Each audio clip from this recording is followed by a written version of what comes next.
Hi, everybody. Happy New Year! Happy New Year. Hello, hello. It's Connie and Noelle. The Connie and Noelle hour, or hours. Hours. Hours. Yeah. I hope that you can find me, and I'm got my craft room ready. I'm just getting my comments ready.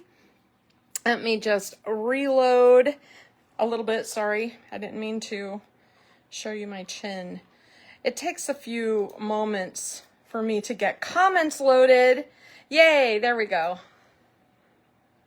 Okay, I'm gonna flip my camera and point it down at the desk, which is really boring. Maybe I'll talk to you just for a minute. Okay, so Noelle and I have some fun things planned, and we decided that we needed to end the night. And so I'm going to make some cards and a scrapbook page, and I want you to play along. So first things first, I'm going to show you what you need if you want to play along. And you can, while you're gathering that, because it probably won't take you very long, we'll tell you what we have in store for tonight, okay? All right, I'm going to flip my camera around. And there's Noelle, and there's our room. We're ready. Okay. Oh, my gosh. All right. I want to make sure my comment. Okay. So tonight, what I did, I am a Stampin' Up! Demonstrator. Hi, Sally. And I was going to totally do Stampin' Up! Stuff tonight. And then I was thinking, I don't want you to have to buy stuff. You know how that goes. It's after Christmas. We've all been buying like crazy. And I thought, well, let's use our stash. I have a big stash. And one of the things that happened to me this year was I was getting out my decorations for Christmas, and I found a big batch of Christmas cards that I had made last year. And I had packed the cards away in with my decorations, so when I got them out, I already had a head start on my Christmas cards this year. And so I was like, let's do a little stash buster, and let's make a few Christmas cards, because it's really nice to pack these away with your Christmas decor and be able to like have them ready to roll and have a head start going. So, hello. Hi, Denise. Thank you for watching, everybody. We have some fun things in store, but before I tell you about it, I want to show you what you're going to need. So I bought this photo play set at Daisy Lane. Look, I bought it for $4. It's been in my stash. I've never even opened it. I think it's taped shut even. Hold on. Sorry for the noise. So if you have a paper pack like this that has a sticker sheet, pocket cards, and, you know, if you want outfit, whatever. The main thing I'm going to use for these cards are the papers and the pocket cards and the sticker sheet. Now, this one should have a sticker sheet, so I'm just going to show you what I have. It has the 4x4 and the 4x6 and, a couple borders, which is great. A couple sheets of that. It has several papers. It looks like 2 of each. These pocket cards, which make fabulous Christmas cards, right? Isn't this great? The Nutcracker, the Nutcracker kit from Stampin' Up! That sold out. I'm using the same pattern that I used to make my cards with the Nutcrackers this year. And those are coming back in stock in January, so we'll be watching for those because those make some amazing Christmas cards. I'm just saying.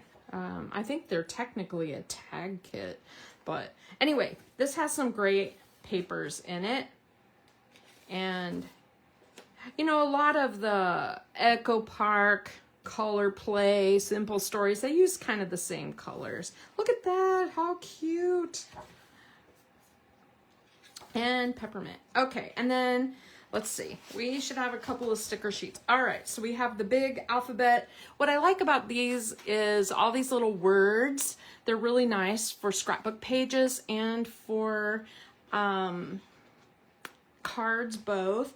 And then what I look for when I'm looking for a pack like this is a fairly good sized icon that I could use as a main image on a card or scrapbook page. It's nice to have some little scatter elements too, but you don't want the whole sticker sheet to be scatter elements. Oh, good. You're using Holly Jolly, Heather. That's a good one. Yeah. Oh, and that Nutcracker Ballet is cool. Yeah, yeah. Okay, so you need a paper pack, something like this.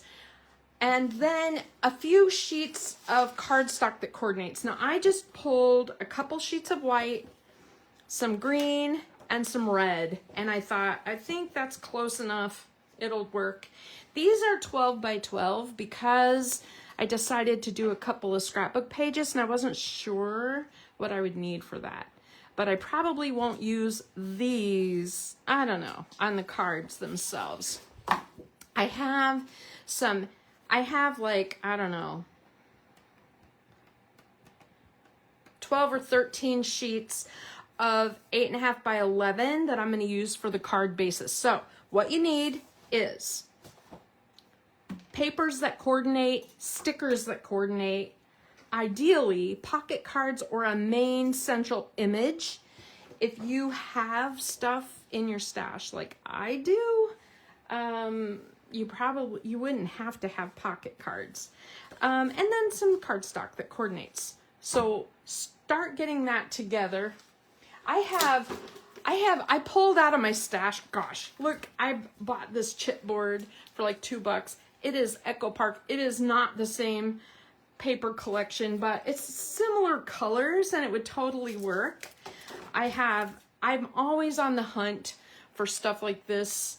I have a lot of it in my stash and it makes great cards and if you know all this little ephemera. I have some leftover stickers. So these kind of things, if you've got them, go get them now and we will I'll tell you the plan for tonight. Okay, hold on a minute. I also have some of these little pieces. I don't know if I'll use them or not. Just ephemera. I just always have this kind of stuff sitting around. I like to have it around. Okay, so while you're gathering, I'm going to talk about tonight. So Noelle and I got together and said, let's play some games. Let's do some giveaways. Let's have some fun. This is New Year's Eve. And then I was like, well, there's no way. I'm doing what I want to do and giveaways and fun in an hour and a half. So Margie was kind enough to schedule me last for this evening so I can go as long as I want, as long as you're willing to stay. Oh, good. Sally's got Echo Park Christmas Time. Oh, that's a good one. Yes. Hi, Janice. Okay, so here's the deal. First, I want to tell you about me because I won't do it later. I was a close to my heart consultant for many years, like 28 plus years. And I transitioned over to Stampin' Up! A little over a year ago. And I've made a pretty good transition, I think. But they are slowly getting on the bandwagon for scrapbooking. And I'm happy to say the new magazine, the new catalog starts January 6th. And there are some amazing scrapbooking workshops in here. I didn't want this to be a big sales thing tonight, okay? But I know a lot of people are wanting to know what the new scrapbooking workshops look like. And so I have 4 new scrapbooking workshops sitting right here next to me. And as we work on our cards and our layouts, if I get ahead of you, all you have to do is give a shout out to Noelle, because she's watching the comments for me.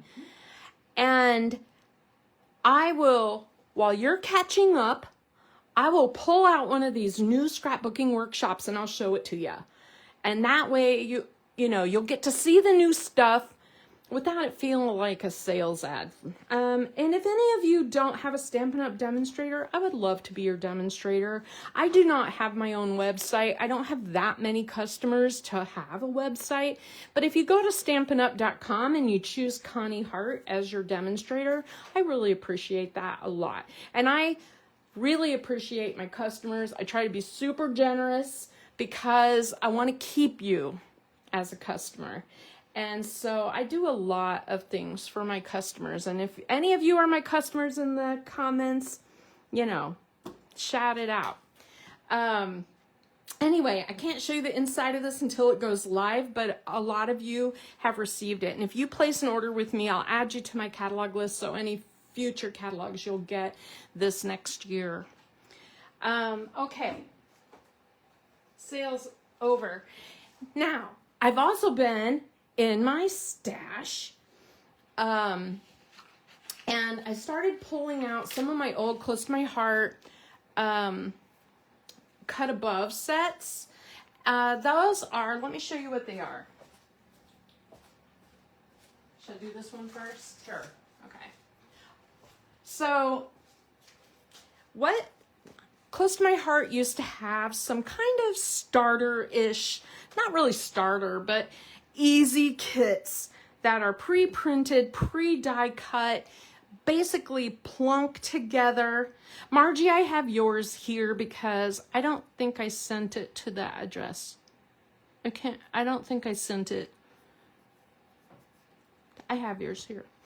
Anyway, so the Close to My Heart had several of these, and I bought quite a few of them, thinking I would have classes and do something special with them, giveaways and that kind of thing. And I thought, how fun to have giveaways tonight. I think I have 7 prizes, and to win a prize, Noelle's gonna give me the heads up whenever, things are getting boring.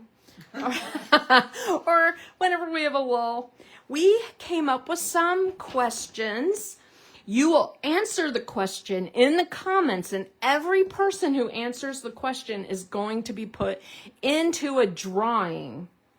And we will announce the winner when Noelle draws the name. And they're not like trivia questions. They're not trivia questions. They are truly things we were thinking of. I was kind of like, this is a scrapbooking event.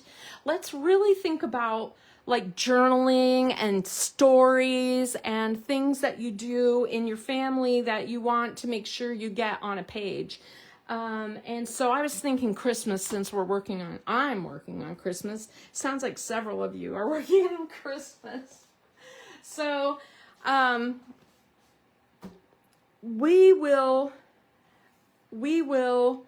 get started. First, I want to cut our card bases, and then we'll do a drawing. How's that? Perfect. Okay, so I'm going to put my paper and my stickers aside. And I'm going to put my 12 by 12 paper aside also. I'm not quite ready for that. And I'm going to use my 8.5 by 11 paper. Now, if you have 12 by 12, just know we're going to be cutting it down to make card bases. I want to make 10 card bases. I'm shooting for 10 cards, you guys. So that means I'm going to need 5 sheets of this. 1, 2, 3, 4, 5. Because there will be 2 cards. Can I get 2 cards from each one? Nope, I'm gonna need 10. I need 10. I need 10 sheets. What's wrong with me? 1, 2, 3, 4, 5, 6, 7, 8, 9, 10. Okay, I'll get my act together. This I'm gonna set aside. All right, so I want to show you what I like to do for a lot of my customers who like to make cards. Is I have all these envelopes and I make templates for the cards, and then I make you a sample card, right? And send that as a thank you for your order. All right, so this card is, I don't know the name of this. This is not my design, but it is I call it a flip book style. And the reason I called it that is because I received one as part of a birthday or a thank you card from someone. And look at this. It's so amazing. This piece turns into this like little book. It's so cute. And it's basically highlights your pattern paper. You can put a place to write, and then a main focal image. So the other part of this particular version is it's not a full card. It uses a base panel and then puts the paper on it. So there's one version of it. Now the version I'm gonna make, and the one I like to make, sometimes I use a little belly band. Thank you. Words are hard. I'm like, thank God no one else here. Okay, anyway, so this is the version I like to make. And basically, you just cut your cardstock and score it and fold it. And look at how it shows off your different patterns. You can make your message in any section you want. If you want to, you can adhere that center part together, and then see you have that book style. So you can either make it where it opens all the way, or you can make it book style. Cool, right? And then you can put your focal image on here. That's what we're gonna do tonight. If you want to make a belly band, oh my gosh, feel free. I made a lot of my this is the style that I used with those little nutcracker tags that were so popular. And if you're wondering what I'm talking about, I still have a few on my tray just to show you these cute little nutcracker tags. It was a kit, and I just, punched these out and snipped this off, and then I added it as my main image with Christmas papers. And I gotta tell you, those were some of my most popular Christmas cards this year. And so I'm just waiting for that to come back into stock. You can see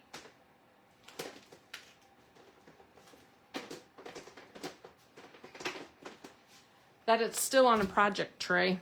Okay, so let's start by cutting this. We need 10 sheets, 5 1/4 by 11 3/4. So everybody got your stuff together? Are we ready? 10 1/4.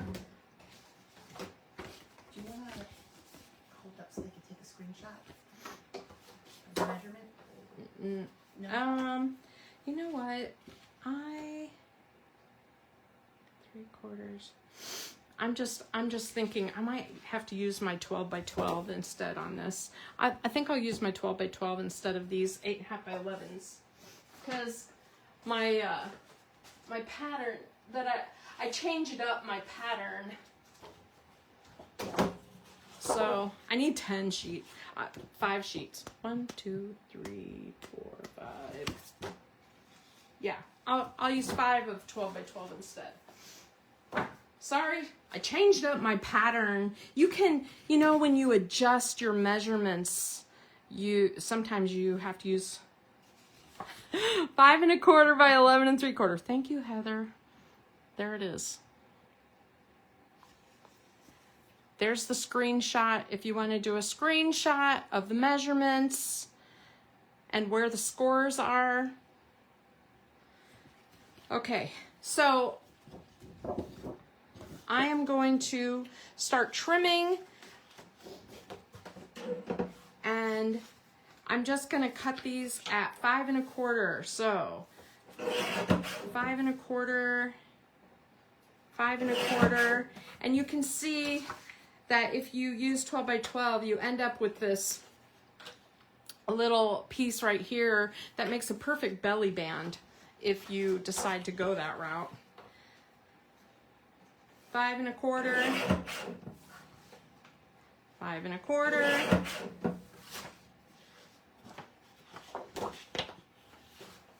5 1/4, 5 1/4. I could have cut the 11 3/4 first, but you know, not. Yeah, I realize, Margie, it's late. I just was like, oh, I can get hard bases out of this, no problem. And then, what you'll realize is tonight, everything I'm doing is on the fly. I decided I didn't want to like pre-prep a bunch of things because then you can't work with me. You know, it makes it really hard to work along with somebody who's got all their stuff pre-cut and is already halfway finished while you're trying to get started. And so I'm gonna put the it's late. Yeah. Okay, now these are 12 inches long, so I'm gonna cut this to 11 3/4, which is, it's not hard to do, but it takes a minute.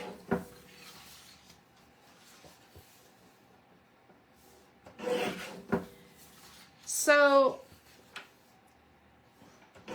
when I was thinking about which pattern I wanted to use for this card style pattern, I wanted to use one that actually used a lot of paper.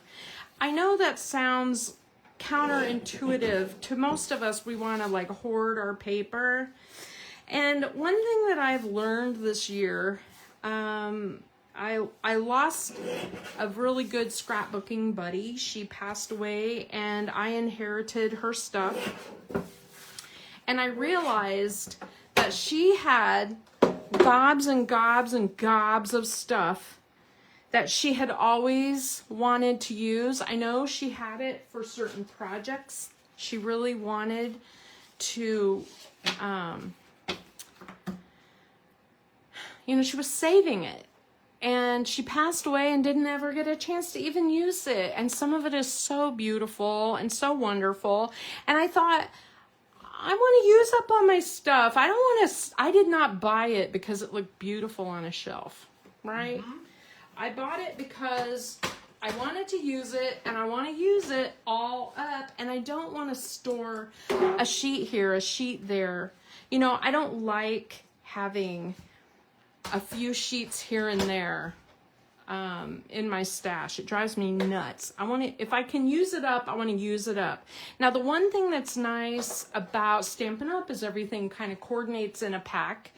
The other thing that's really nice about Echo Park, and you know, a lot of those companies use similar colors, so you can put them together and use them mix and matchy in different packs. That's nice.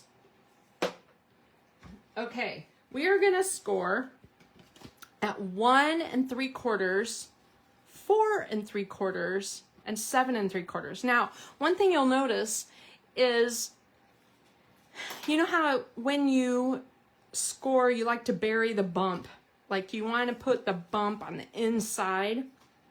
So what I like to do is I like to score it at 1 3/4 and 7 3/4, then flip like a pancake and do the 4 3/4 because it makes your paper fold nicer. Okay, so for example, I'll just do it. 1 3/4, 7 3/4, flip it like a pancake, and do 4 3/4. Set it aside and do the next one. 1 3/4, 7 3/4, flip it like a pancake, and 4 3/4. What that does is it makes your bump here and here different than your bump here, and it'll make your paper fold nicer. It'll make your card look better. So 1 3/4, 7 3/4, flip it like a pancake, 4 3/4. We're just going to do that for all 10, and then 4 3/4, 7 3/4, flip, 4 3/4. 1 3/4, 1 3/4, 4 3/4. Okay, get that one right. Thank you, Noelle. See, this is why all of those big name YouTuber people have an assistant in the background, because it helps to have somebody who can keep you on track. Right? Oh my God. 1 3/4, 7 3/4, and keeps you from making a mistake, right?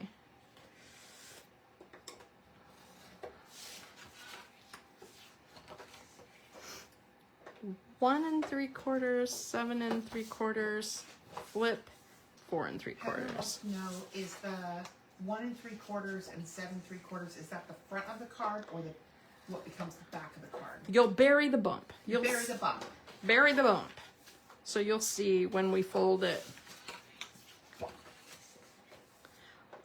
1 3/4, 7 3/4, flip, 4 3/4. Okay, I've done all 10 of mine. Should we fold first and then do a drawing? You want to get thumbs up if people are scored? If they've scored their paper? Yeah, is everybody done scoring? Are you still scoring? Heather wants to know if you can kind of go over what would be the front and back. If she's Okay. on colored paper. Okay, so the 1 3/4, bury the bump means it will be a valley fold in the bump. And then the back, the 4 3/4 will be a valley fold that towards the bump.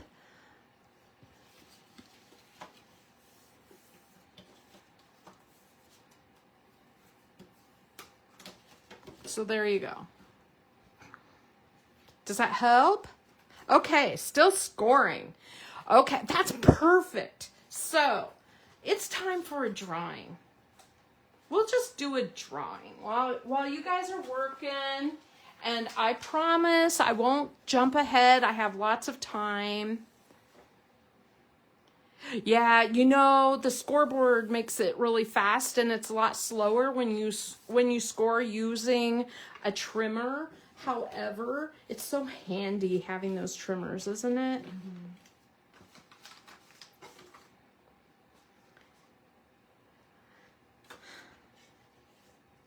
So the front will be, do you see? The front will be here.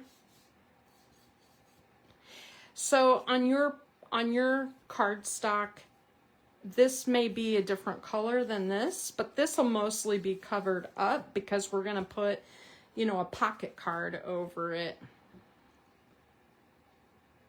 And if you use pattern paper the way I use pattern paper, we're going to cover most of the cardstock anyway. Okay, you guys work on that. And this is the first thing we're going to draw for. And I I'm going to start with a really simple question. And that way you can really quick type in your answer and keep scoring. And Noelle will write your names down, and we will draw for a winner. Whoever wins will need to message me with your address so that I can get this into the mail to you. So the first question that I think will be the easiest question to answer is, what is your favorite holiday smell? For me, it's the smell of a Christmas tree. I really like the smell, that juniper, pine. I like if I buy, pine, cedar, balsam kind of thing. I don't buy a real Christmas tree very often. It's kind of a cool thing when you do, but it feels not very environmental. And so I like to buy a candle and use that. I don't know if that's any environmental either. But anyway, that is the one time a year that I actually burn candles, and I love that smell. Oh yeah, some good ones. Cinnamon, spice, peppermint, baking cookies, all good. Oh, your dad's cologne. Oh, that's so nice. That's really cool. There are some really neat kind of smells from childhood, Those are really special. Oh, hot cross buns. Never made those. Wow. Cool. Okay. That means, somebody's going to have to share a recipe at some point. Anyway, we will draw for that. How's everybody doing with scoring? And make sure you get a chance to enter. Let me put this here. You can instant message me your address. And if you have any trouble instant messaging me through Facebook, I will try to instant message you. Although often it stops me from instant messaging someone on Facebook. Okay. I'm just going to kind of start folding on these scores. So we're going to put the bumps to the inside of the folds, kind of like an accordion fold. Now, these gifts I can only mail in the US. I don't know if there's anybody on here from another country. I'm so sorry that I can't afford to ship out of the country. But anywhere in the US, I'm willing. I ship stuff all the time. Most of my customers are from all over. So I have people from a lot of different states. I'm used to mailing things. Oranges. Oh yeah. I remember every year we always got like an orange and an apple in our stocking. And my parents said they always got nuts in their stocking. That was like a really big deal when they were growing up. I don't know if it was because they were so expensive or hard to get or what the deal was with that. I can't remember. But that was always a very special thing that they remember. And I remember as a kid, my dad would get nuts at Christmas that he would have like the whole nutcracker set out, where you, with the picks and all that.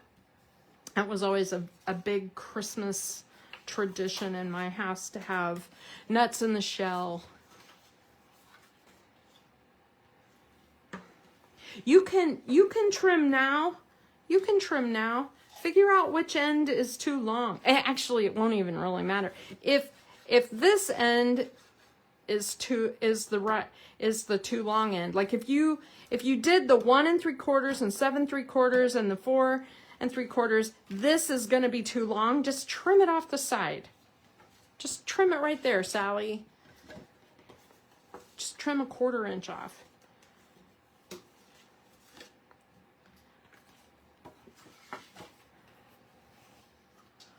I love that you guys all seem to know each other. I think that's amazing. Are you all from this area? Where's everybody from? I'm in Urbana. I've known Margie for a long time. Noelle and I have known each other for a long time. We used to work together on the oncology unit. I'm an oncology nurse, and I was an oncology nurse for 32 years before I retired. And I retired right before COVID, like 2 weeks before the shutdown. Everybody keeps telling me how awesome it is that I quit in like the perfect timing, right? So, okay. Tell me if you're caught up.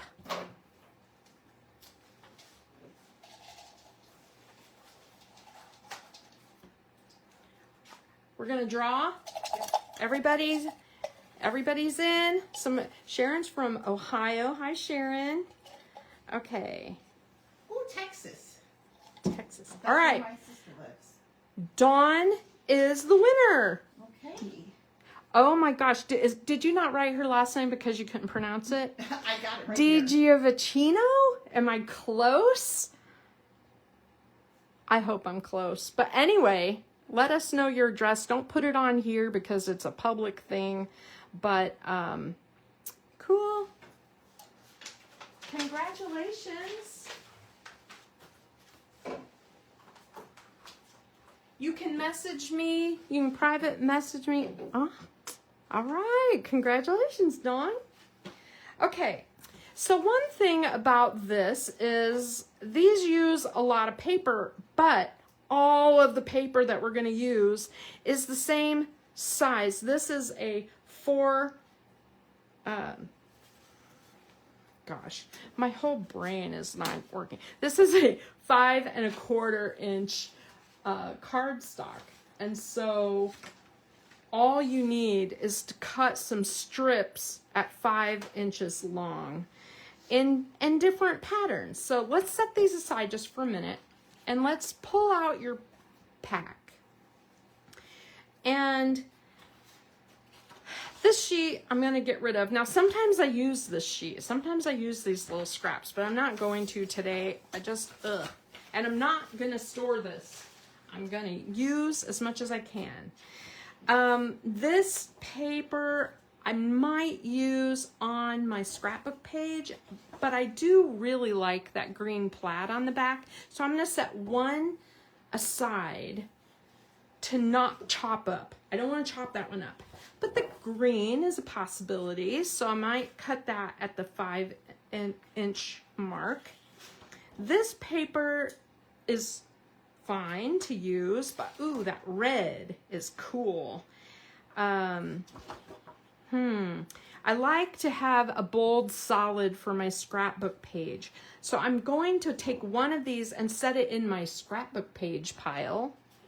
And the other one, I think I'm going to pick this side and put it in my cut at 5 inch mark. Now these will definitely use for cards. We need 10 of them. There are 12 on here, but they're not all perfect for the front of a card, right?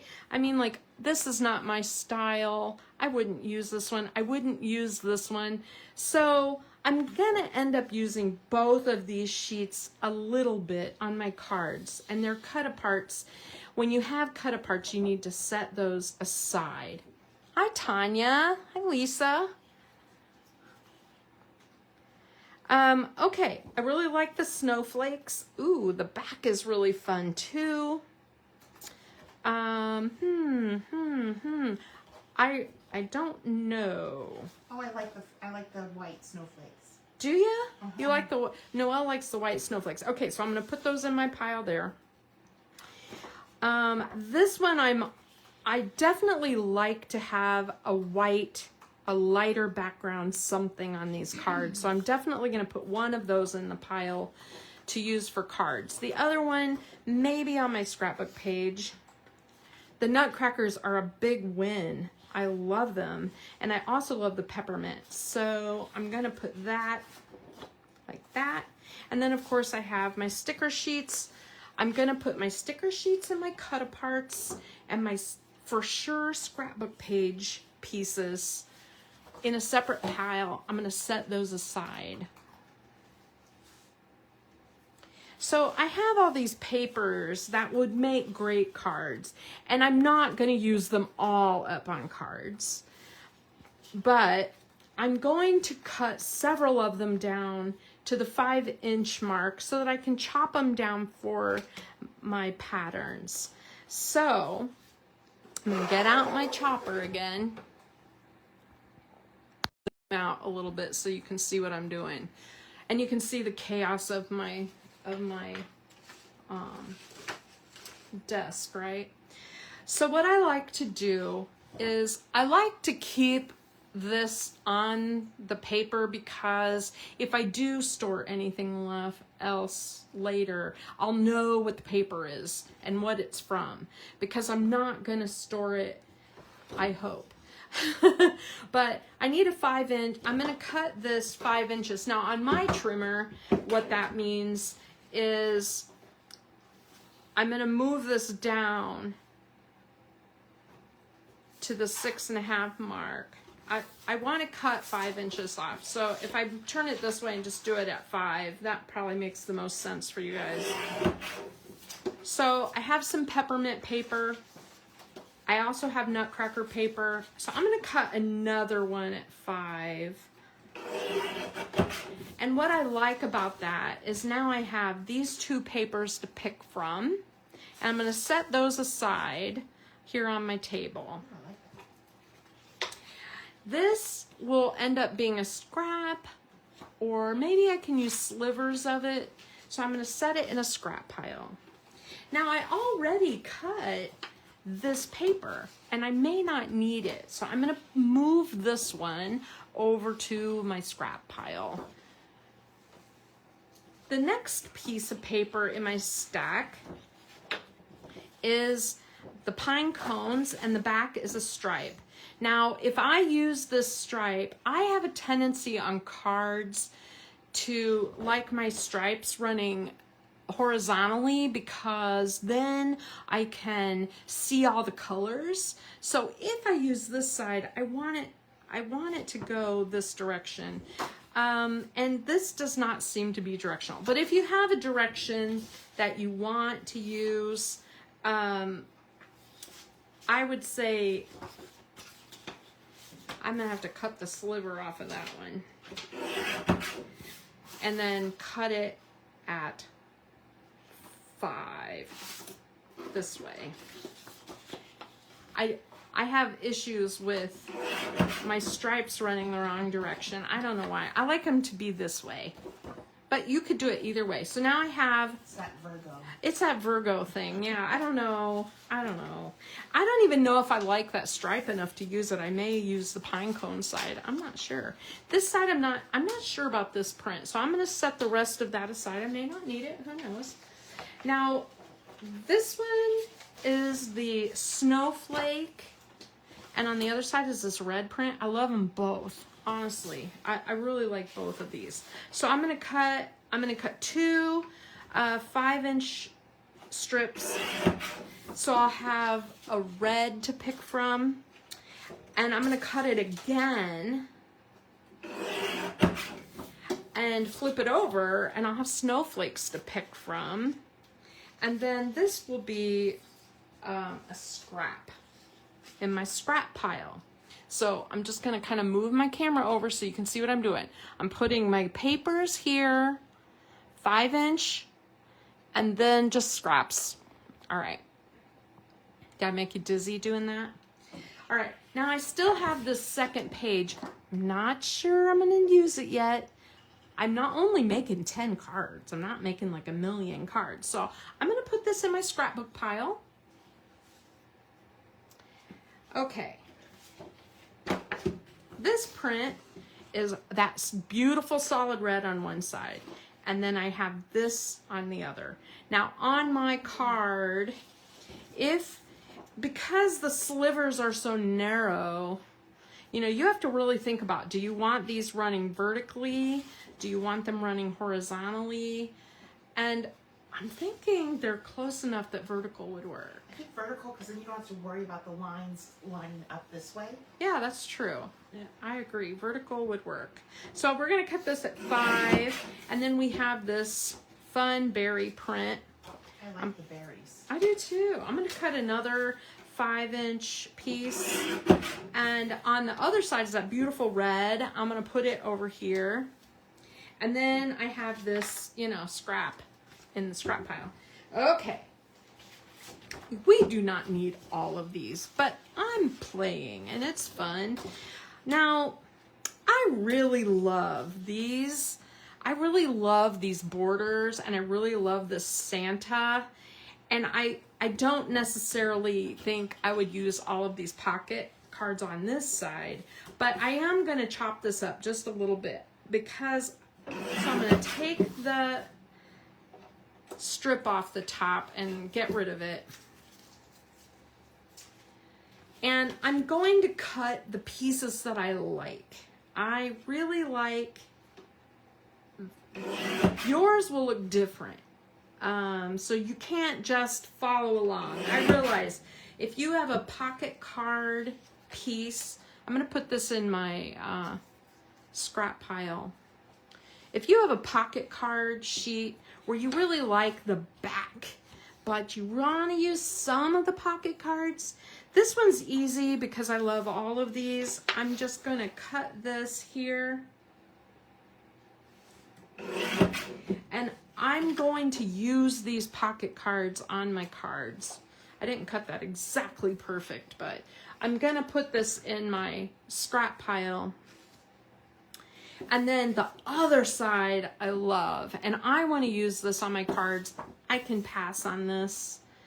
If you were going to use it, just put it in your scrapbook bin. But I'm gonna put this 5-inch, and I'm gonna add this to my 5-inch papers because I like that. And then I have this little 1-inch piece that I can use in my scrap. That's all of my papers right now. And so I'm gonna set those aside just to show you what I have. Aren't these cool? So now I'm looking at my papers that I've got, and I want you to lay out your papers that you have, and I want you to think about this card, because what you're gonna do is you're gonna have a piece on the back. Now, with our Christmas cards, we could leave this piece totally white and not use any. If you're gonna, I'm going to use paper because I love it. And that means we're gonna need 10 of these that measure like 4 inches, 4 1/4. About 4, this is a 4-inch by 5 1/4-inch square. So this little pattern right here, we're gonna need several of these if you're going to put this on the background. And so you just need to decide what pattern you want over here. I like to leave this piece white because I like to be able to write here and decorate here. Because when you close your card, this is gonna show a little bit. And it's fun to have a pattern pop right there, you know? It's kind of nice to have a pattern that shows, okay? So that means I want a pattern here, and this one is going to be about 2 3/4. So we're gonna have a 3 3/4 and a 2 3/4. And finally, all right, I'm not trying to confuse you. We have this one on the front, and it is gonna be about 1 1/2. So 1 1/2,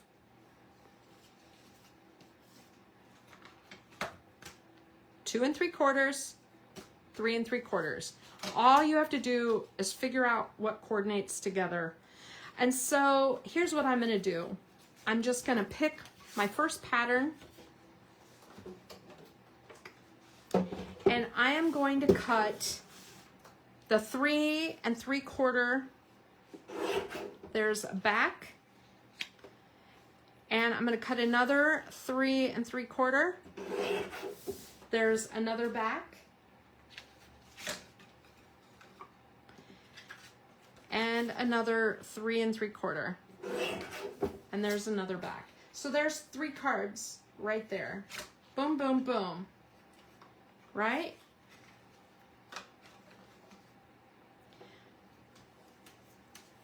And then I have this scrap. I'm putting it in my scrap pile over here. Now, what looks good with the peppermint? Well, I really like this. I like this a lot. And I think I want something darker on the front, but this one would be really great here, I think. Any of these would look great. I mean, the nutcracker would be great. The stripes would be okay. The green would be fine. But I'm going to use this berry, and we're going to use this for the 2 3/4 piece. So I'm going to cut 3 of those, 2 3/4. And see, that's going to go right here. You see that? I'm going to do another 2 3/4. And another 2 3/4. So this is, I call this a stash buster because I am trying to use my paper. If you really want to use even more paper, you could put a strip here and here. I may. I'm going to put this in my scrap for now. Although, ooh, look how pretty that looks. Look at that. Oh, that's perfect. Okay, I might use that. So on that front panel there, I need a 1 1/2, and I'm going to cut a couple of those. So I love that red. There's something about it. It just draws my attention. Okay, so basically our card will be looking like this. This is the first card. I'm putting a solid on the front, a pattern there, and this here. I think that's beautiful. But I only have enough of this scrap of red for 2 cards, and this one is it's a little too narrow, right? I'm gonna hang on to that though. I may use it. What else might look good on here is, like, you remember I have this like green scrap in my scraps. I could even like put that on the inside there. Ooh, that looks really nice. That looked pretty on the front for one thing. That would look really nice on the front. Well, I have this green. How about, I think I'm just going to go ahead and continue using my red and make one more 1 1/2. So I have these 3 cards with papers cut. Does that make sense? Okay. I'm gonna do one more, and then you can catch up, and we'll do another drawing. How's that? Is that good? I'm setting these aside. So here's what I've got.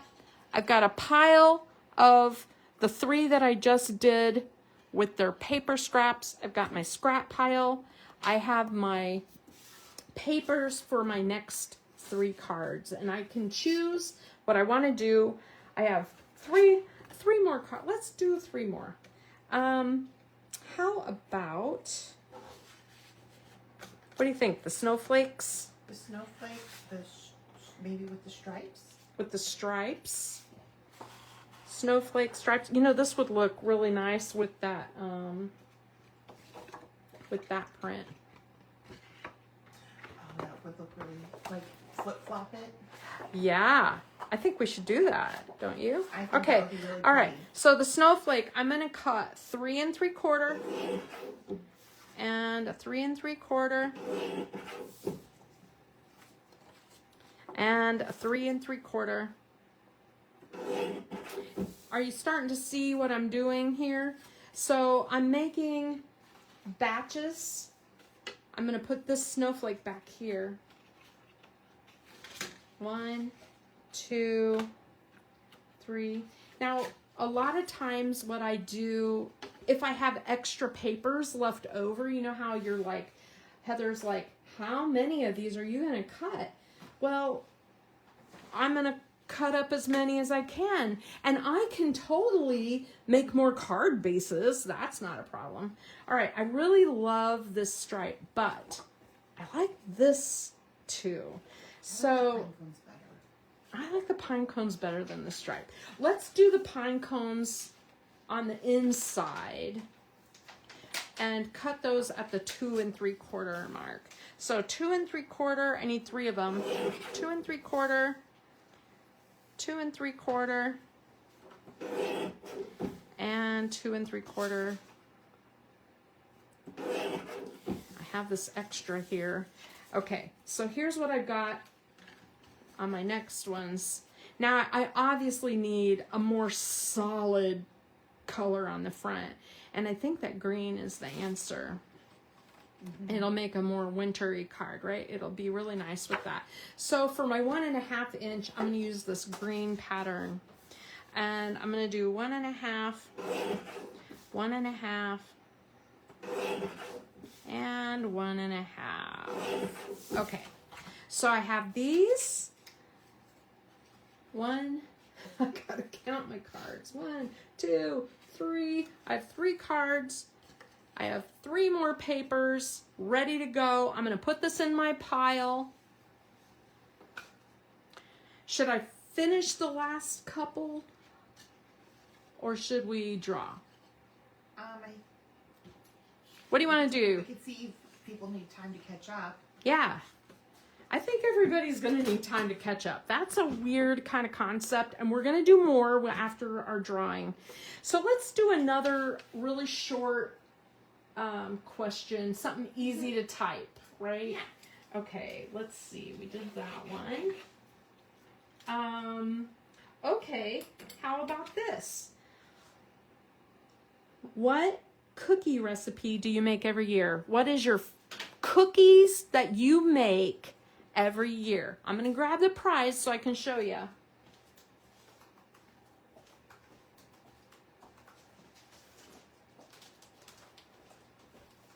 I'll tell you what, you guys, I had a lot of fun putting these prizes together, and I hope you like them too. And they progressively get a little more higher in value as we go.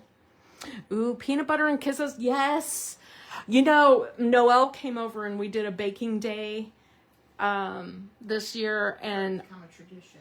yeah, and I had a gooseberry patch like recipe book. Do you remember Gooseberry Patch?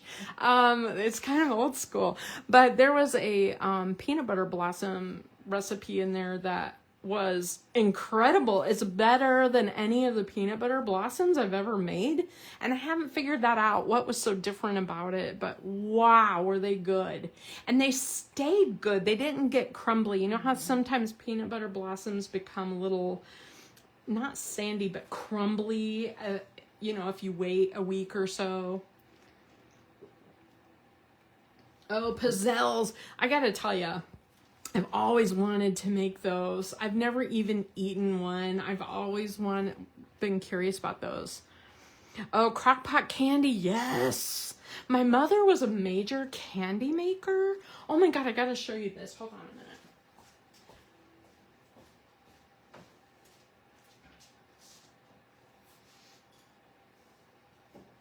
Am I taking too long? No, you're fine.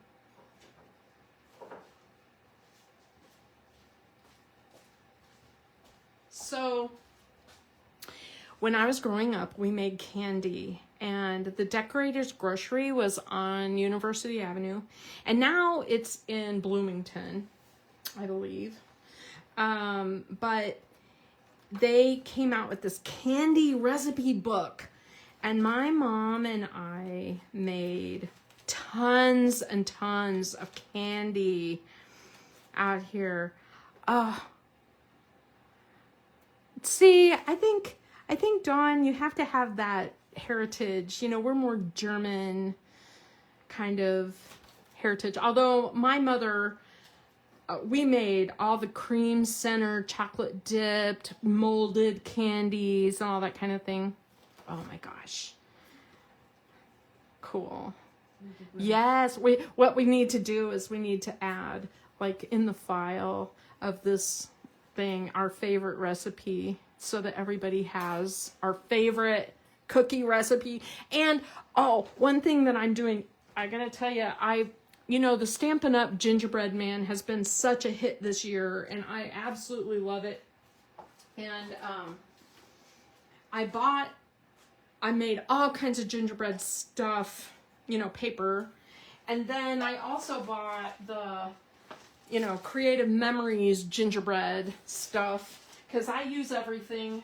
I am not a strictly one company person, and I am putting together the special cookbook for my daughter because she's like, Mom, you have all those recipes everywhere, and you know, if I passed away, she wouldn't know which one was her favorite snickerdoodle or her favorite sugar or whatever, you know. So, Can you ask Karen, what is a no bales? What's a no? Oh, I bet she meant no bake. A no bake? No bale? No bakes? No bake.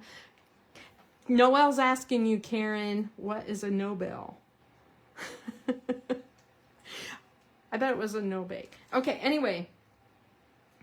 Yeah, it's on my project cart. It's going to be in one of my future videos. If you guys follow me on YouTube, you'll see it. But I like to use these little snap albums, and these are the Stampin' Up! Little mini pocket protectors, page protectors, and then you can just go through and make your own kind of recipe book and use your scrapbooking things, use your leftover papers and stuff, and write in your, you know, best recipes for each kid. All right, we're ready to draw. This is for your cookie recipe that you make every year. And the winner is Margie. I bet you may have this one, Margie. I don't know, but there you go. Margie, that's for you. You don't have to worry about sending your address. I can send your catalog with it, and I'll send it to Randy's or something, if that's okay. All right. Yay, that's awesome. Okay, are people catching up? Congrats, Margie. How are we doing? We have 1, 2, 3, 4 left, unless you're ahead of me. I know where to find you. Thumbs up if they're ready. Yeah, thumbs up if you're ready. Everybody ready? All right. You could just send the like if everybody's ready. Okay. So I'm looking at the papers that I have left, and I have these beautiful reds. I have a little bit of a stripe. I have this stripe left, and it's kind of the perfect size for here, or I could cut it down for the front. I may use it. Can't decide. But I really love the nutcrackers. They're so sweet. So I think I'm going to use this one on the back of this one. So I'm going to do this for my 3 3/4, 3 3/4, 3 3/4, and 3 3/4. And I end up with 3 of these. So I'm going to be 1, 2, 3. I'm going to have one outlier, it looks like. That's okay. All right. Just like that. Now I have to decide what I want on the front and what I want on the inside. And I'm liking this green right here. So I think this is going to be my 1.5 again. So I'm going to do a 1.5, 1.5, 1.5.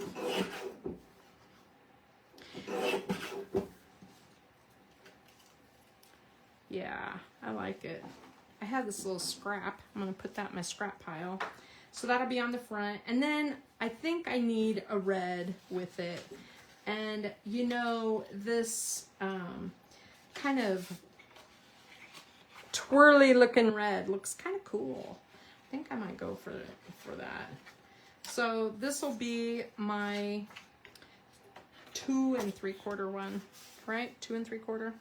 2 3/4. Thank you.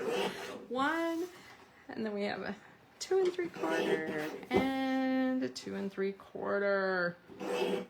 All right. Okay, so there I have 3 more of these put together. I'm putting those over in my pile. And I only have 1 card base left. Maybe I should have made, 9 cards. Your sweater. You know what? I had to wear a sweater because I tend to keep this room really cold. I tend to keep my craft house cold because I don't want to pay the bills. How's that? Yeah, and cold.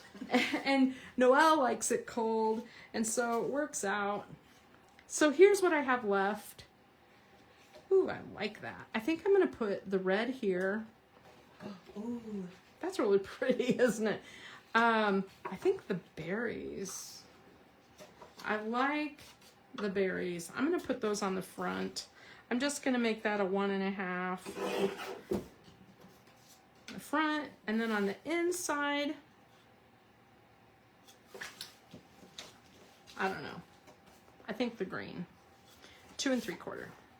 That's all I have left for these. Now, obviously, this is what I have left of those 5-inch papers. Not too bad, right? That is not bad for all those I chopped up. And when you look at my scrap that I have left here, you can see that it's not too much. Like, you could truly make another batch, maybe of 3 cards or 2 or 3 cards more. I just don't want to keep you here all night long, right? So what we're going to do is, I got to get my tape runner. My daughter came over and used my tape runner the other night to make a card, and she's a little messier than I am with stuff. So, hang of the tape runner. All right. So I'm going to put that there. Put this here. Just trying to keep an even border all around. And then this one goes on the front.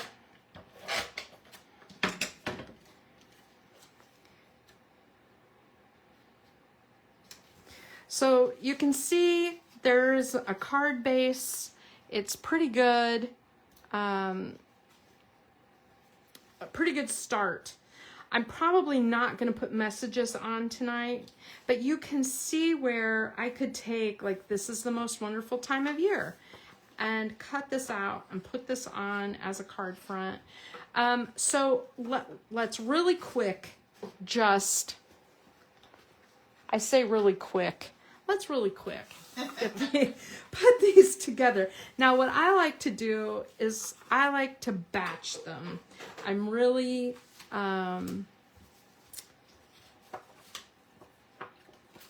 it's faster for me to do it like this and put adhesive on all the pieces like that. And then, assembly line style, put these on. So I have these 3. I had to double check and make sure what I had on there. These 3.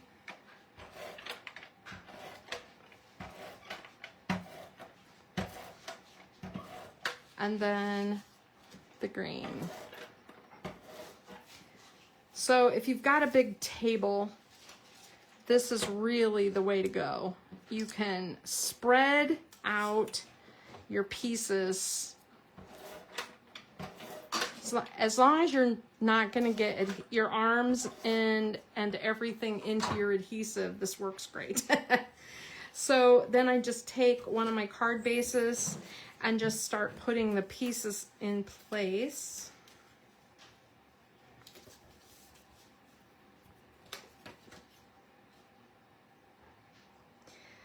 Now, as a scrapbooker, I have a tendency to try to make everything super perfect and neat and all of that. But just remember, when you're making Christmas cards, they're probably not going to keep them forever.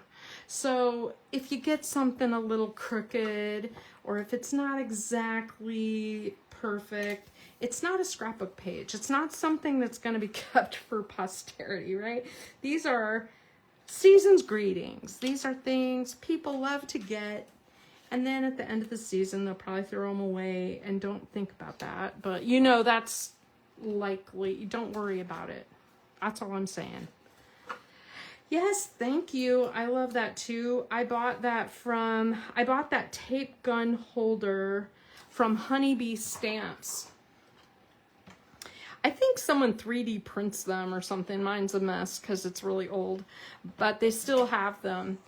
And actually today until midnight, they have a 30% off sale going on right now, but it works fabulous for this. Just saying, you know, I'm always an enabler. I can always tell you where to find a deal on stuff. Noelle's laughing, but she knows it's right. I'm very thrifty with how I spend my money. And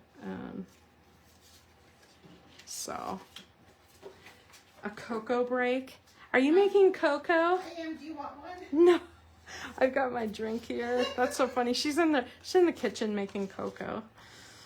It's, you know, it is kind of. The cocoa coffee. Laura, that's funny. She said, be careful how you say that. Some people might think it's your crack house, not your craft house. I suppose that's better than Steve calling it the crap house or something. But one thing about having this house next door full of stuff is I gave him a room for all of his car paraphernalia. So we have a car room because, you know, Steve was like, everything is like craft stuff. And it's like, what about me? And so we have one room in the house that is car themed. It's kind of a cool room. We put our video games and stuff in there because we like to play pinball. You know, this pine cone isn't directional, but it kind of is. Yeah, all my pine cones were upside down when I. No, it's not. It's just the way you the way I cut it. The way. Oh boy. I got more cheese. So we have our snacks tonight. We have like the cheese and the little crackers and meat, like sausage and stuff and prosciutto and, you know, snacky stuff. Now, in my family, that's what we do on New Year's Day, typically. But tonight, I told Steve, I'm like, I think we need it tonight because we need finger food. And I tell you what, I've been on Weight Watchers forever. And I lost so much weight that I was going to wear my blingy outfit that I usually wear on New Year's Eve for this event, and it didn't fit me anymore. It was such a good feeling. But it was also sad. I was like, oh my gosh, all I have is crappy clothes now. I have t-shirts and pajama bottom style yoga pants and stuff. I need to go out and shop. Is this what I want? Yes. It's so weird to see the back of that paper. So are you all staying with me till midnight? Because I don't think it'll take that long. But as the evening goes on, our prizes are getting better. Bigger. They're all good. They're all good. All right. I'm going to put these together. I hope you're making progress. Are you keeping up? Are you doing okay? I know you're just working along, because usually people, if you're not working, there's a lot of chatter. But look how cute that is. Ah, you know, this would look really nice with a craft colored, you know, belly wrap thing, and then belly band. What is wrong with me? You say it all the time. I know. I'm like, my brain is not functioning. Wrap thing. A belly wrap thing. So weird. I don't know what's wrong with me. So what did everybody do today? Did you watch? New Year in Puerto Rico right now. Oh my gosh. You know, we don't go out anymore. You know, that's like not fun for me anymore. I would much rather stay in, watch the ball drop, eat good food, goof around, watch a movie, whatever. My daughter's working tonight, and she works from home, and so she hates when we do fun things without her on New Year's, because she can hear us, you know, because she's just in the next room. My daughter's a suicide hotline counselor, and this is a very busy time of year for her, and so yeah, it's probably not cool to hear all the fun and all that in the background. Oh yeah, you know, there's my 10 basis. If we stopped here and did nothing else, we would be ahead next year, right? Naps. Noelle. Oh boy. Okay. So I'm gonna get out my pack of paper that I set aside, like my scrapbooking pack. And the one thing that's in here that I really do need right now is my my pocket card pages. And I just need enough for 10. Where did I put the other one? I had 2 of them. All right, I'm losing my mind. It's probably on the back.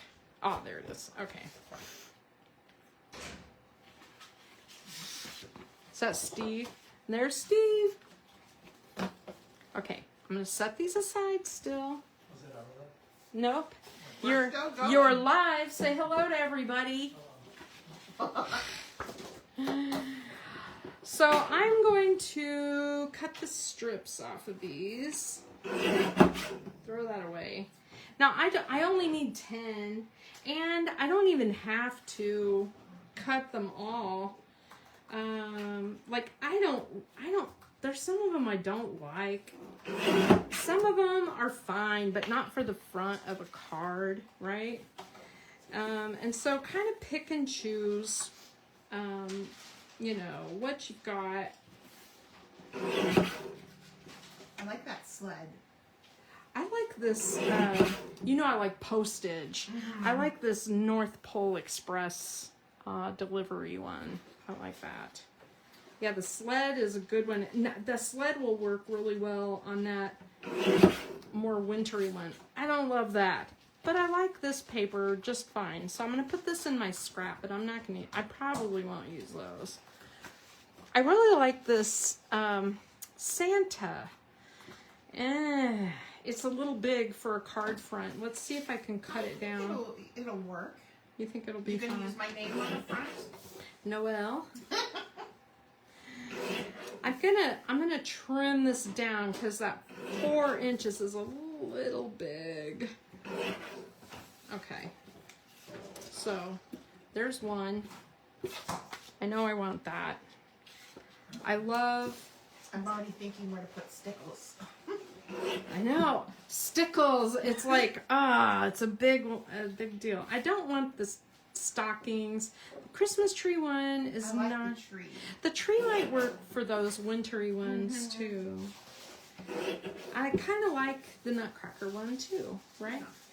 Okay. So I have 4. Let's see what I got. What else is here? I'm just looking. I really do like that Noel. I could use that with some stickers. Yeah, it would be good. Okay. So there's 5. I like the sled and the ho ho ho. There's 6, 7. 6, 7. 6, 7. Oh my God. 8, 9. And, the stocking's good too. We'll do that. 10. All right. And I really like this little, I really love this little North Pole Express. I might use it on my scrapbook page, if nothing else. And I like the stocking too. All right, I'm gonna quit cutting these down because I'm not gonna use these pieces, but I do like the back. I'm gonna put that in my scraps. This piece I'll put in my scrap. I'm not gonna use these right now, but that might be nice on a scrapbook page. I'll put that to the side. And I still have this whole sheet, which means I could do strips or something on a scrapbook page. All right. So what I like to do when I have my card fronts is I like to kind of lay out the cards. Like I have this batch and I have this winter batch and I have the Nutcracker batch and then I have this oddball one, right? And I like to line them up with what I think works well. And I think I like the sled with the snowy one. And I kind of like the tree with the snowy one. So you can see where I'm going with this. These will get attached to the front like that. Now, there's a lot of stuff we can do to this card to dress it up. We have a whole batch of stickers. You probably have ribbon, buttons, little bow, stickles. That would be really cute on the snow. It needs something. And you can see where when you open it up, you could dress this up a lot. So I could decorate for another hour. But what I'm gonna do, I'm gonna sort these out like this. And then I wanna work on the scrapbook page because, I don't wanna run out of time. Okay, so we have this little Nutcracker one. It makes sense to use the Nutcracker on the front of that, right? I think I only cut one of those. I'm looking to see what else. I like the ho ho ho on that one. That one's nice. Okay, there's the next batch. And then I have this batch here. I can use the Santa on that one. I have the Noel. I'm trying to look at my oddball one to see which one I like best on it. I don't know about this I like the reindeer with that. With which? This third one? I feel like the reindeer needs a little cardstock around it. This is why I said you might need some extra cardstock, because sometimes you have something like this. See, it's yellow. It's not quite right. I could use my scrap green or my scrap red, or I can just cut a little 3 1/4 by 4 1/4, matte for this, and I think it'll look great. So hold on a minute. So if I'm going to cut one mat, I feel like I can cut several. Because if one of them looks good with a mat, there's going to be more that look good with a mat. Thank you, Judy. This is how I make batch cards, right? This is how I do it. I like to make a lot of Christmas cards, and I send cards to JJ Benson, and I really love being able to send her like 100 cards and send out my own cards. Okay, so I'm just gonna cut this at 4 1/4, and I'm gonna turn it, and I'm gonna do, 3 1/4 and 3 1/4 and 3 1/4. I think I cut this one a little big. And so as long as I'm cutting one mat, let's cut 3. And then that way I have them when I put my cards together. I can layer this and it's no extra work, right? I mean, I already cut them and I think it'll look really nice on that card. Much better. It needed it. It needed it. I could cut some green ones. I could cut some red ones. I don't have to cut any more. I think most of them would look fine, especially, as you get going. Okay, but you ready for a drawing? Should we do a drawing? All right. Let me show you the prize first.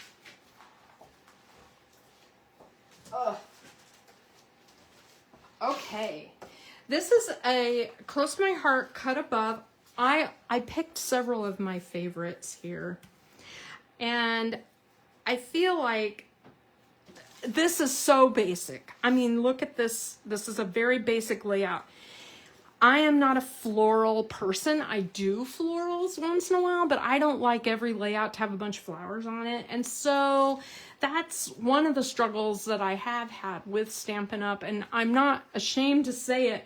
I need variety, and they do a lot of florals. Close to My Heart did too. And so sometimes on these kits and stuff, I'll substitute my own thing to personalize it. The kit itself, the workshop itself is beautiful, but if I don't want flowers, or maybe I need to just add to it. If I wanted to make this a layout about going out for coffee or something with a friend, I could totally stamp up a whole bunch of little coffee cups and mugs and maybe some tags with some cool little journaling or some fun little things and add to it, and it would make this page look totally different. So think about that when you get these. Leave some pumpkins. Oh yeah, pumpkins. It's totally fall, isn't it? Mm-hmm. It could totally be fall. Okay, this one is gonna be,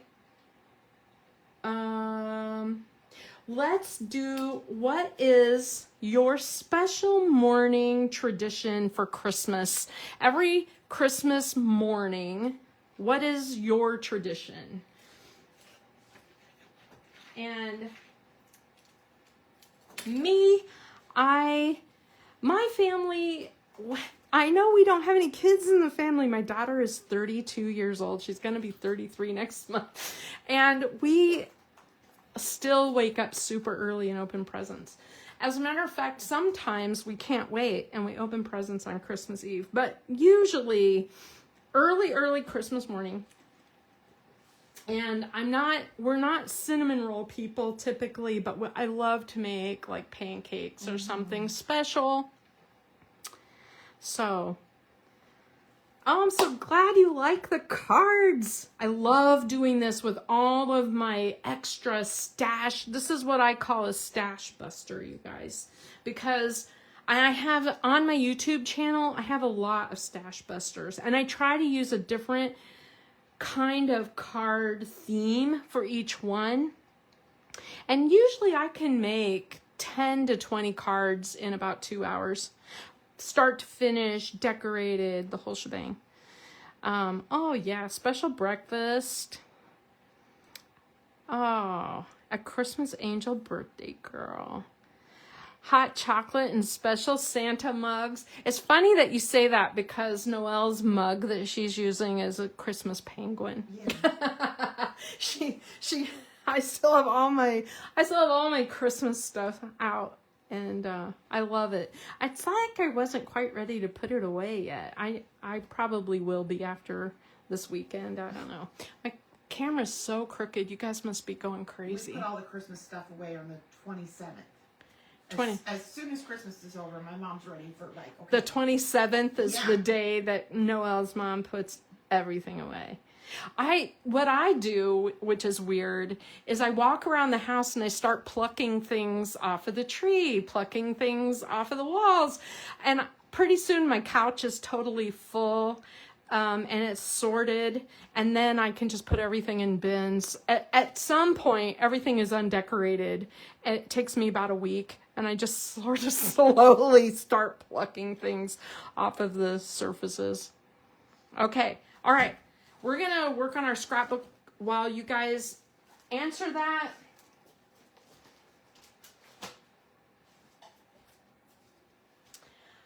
Okay, so I'm going to, here's my thing. I'm not using a sketch. I don't have something in mind, but I have some go-to layouts that I use all the time. And I like to use 2-page spreads. And I often, I'm moving my stickers. I'm gonna do the scrapbook layout first before I pluck any of these off of here, because my layout is a lot more important than my Christmas cards, right? Because it's gonna be a keeper.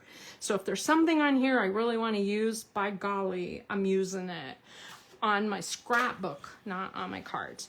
So here's what I have left in my pack. I have the snowflake print, which has that beautiful red swirly thing.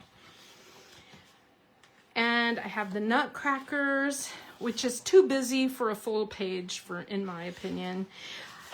I love the candy stripe, but it needs to be toned down. It's a lot for it's a lot for a full page. You got to have a lot of photos to use these prints like this.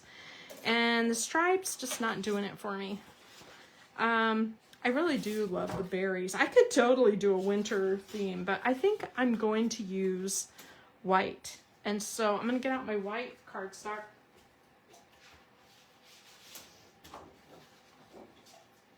I got to get out white. Okay. So here's where I'm starting. Not even a part of my paper pack, but this is what I'm doing. And then here's my typical layout. I usually like to put a central cool photo on the left-hand page. So if I'm going to do something Christmassy, this is going to be my photo of us around a tree. This is going to be my family photo. We're all in it. Or the picture of our house all decked out. It's going to be the major photo. And over here, I tend to do multiple photos in different ways. Now, I don't have very many Christmas photos like I used to, especially this year. We had a death in the family. We just didn't celebrate like we typically do. Why can't I get a hold of one? The winner is Tiffany. Tiffany, you're the winner. Congratulations. Please message me through Instant Messenger with your address so I can get that to you. Congrats. Okay, so what I'm going to do, I like a little bit of white space, but when I have so much ephemera like I do, I like to decorate, right? And so I am going to do, I really like this bold red. Typically, I'm a cardstock girl, okay? I like the cardstock. But today, I'm trying to use up this pack. And so I'm going to use this red. Now, gosh, I love the back of that. I am going to, I want a vertical. And I think I'm going to make it so I can put either one large photo or two smaller photos on here, which means I need it to be wide enough for a photo. Let's see. So if I have, you know, like if I want to put two 4x6 photos on there, I gotta make it at least 4 1/4 or, you know, 6 1/4 wide. If I'm going to put something, just one big photo here, I would not. It's a waste. I think I'm more likely to do a couple of 4x6s, or let me grab. I could even do a couple of 3x4s or 4x4s. I like that. Let's do two 4x4s on the left page. All right. So we're going to cut this piece to 4 1/2. We're just going to chop 4 1/2.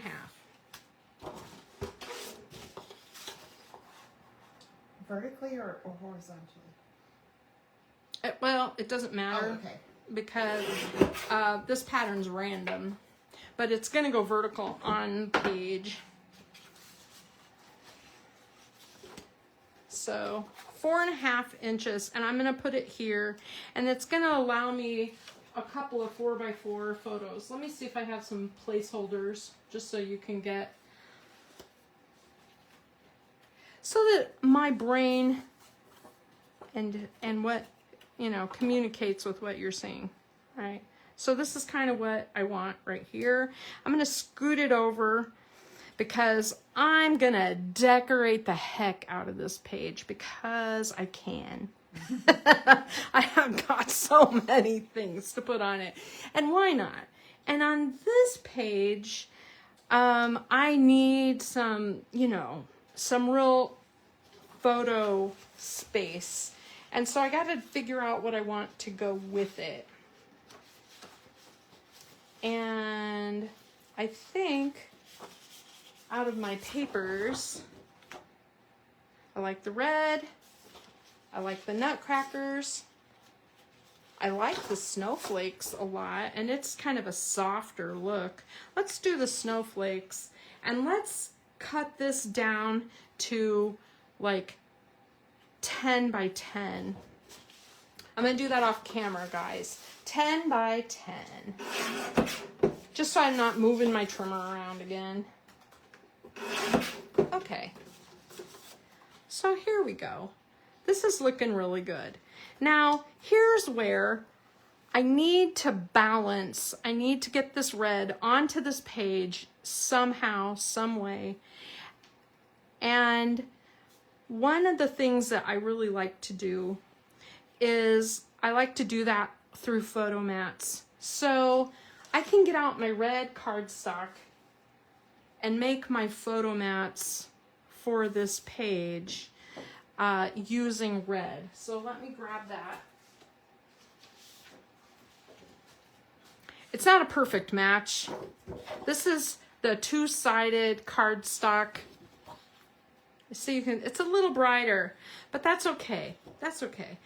Now, I think what I want to do is do 4 smaller photos of 3 by 4. So I want my photo mats to be 3 1/4 by 4 1/4, and I need 4 of them.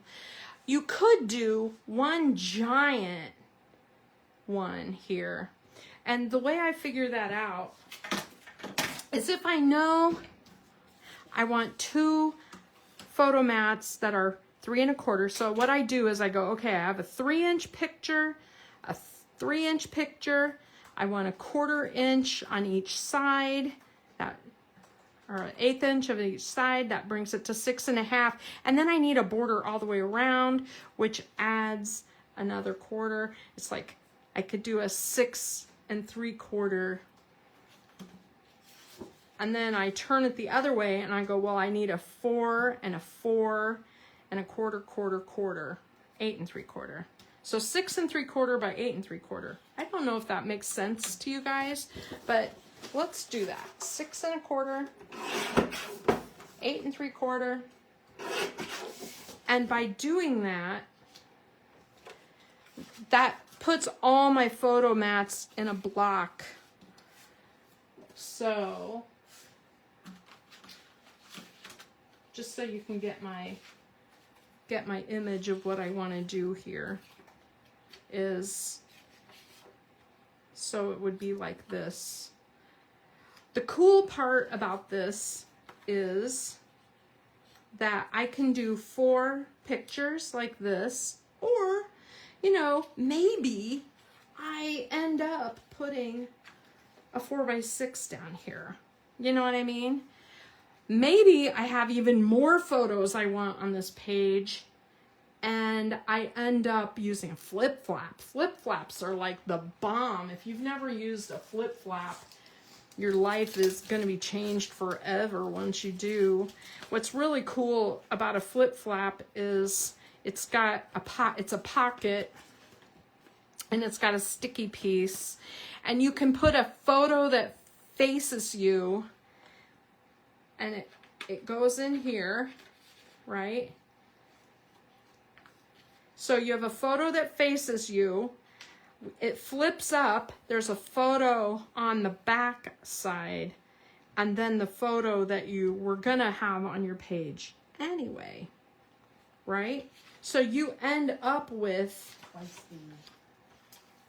a lot more photos, but you still have decorating room, which is really cool, because that's awesome. And there's vertical, there's ones that have, I love the 4x6 pack, because, you know, you can do, there's adhesive on the left or the right. You can make it vertical, up and down, or you can have one horizontal like this one with the longer side. What are the dimensions of that the red back piece again? Oh God. See, I calculate that as I go. I know, It right? is 6 1/4 by 8 3/4. Thank you. Okay, now this obviously needs a little more zhuzhing, right? Okay, so it needs a 3rd color, and I'm looking at my scraps. I'm looking at what I have. I have a lot of light left. Like, that's pretty light. And so I'm going to look into my scrap pile that I had. Sorry, everything is starting to get farther and farther away. This is too light. I don't really like the stripe. I don't know, it's okay. It's not fabulous. The green, no.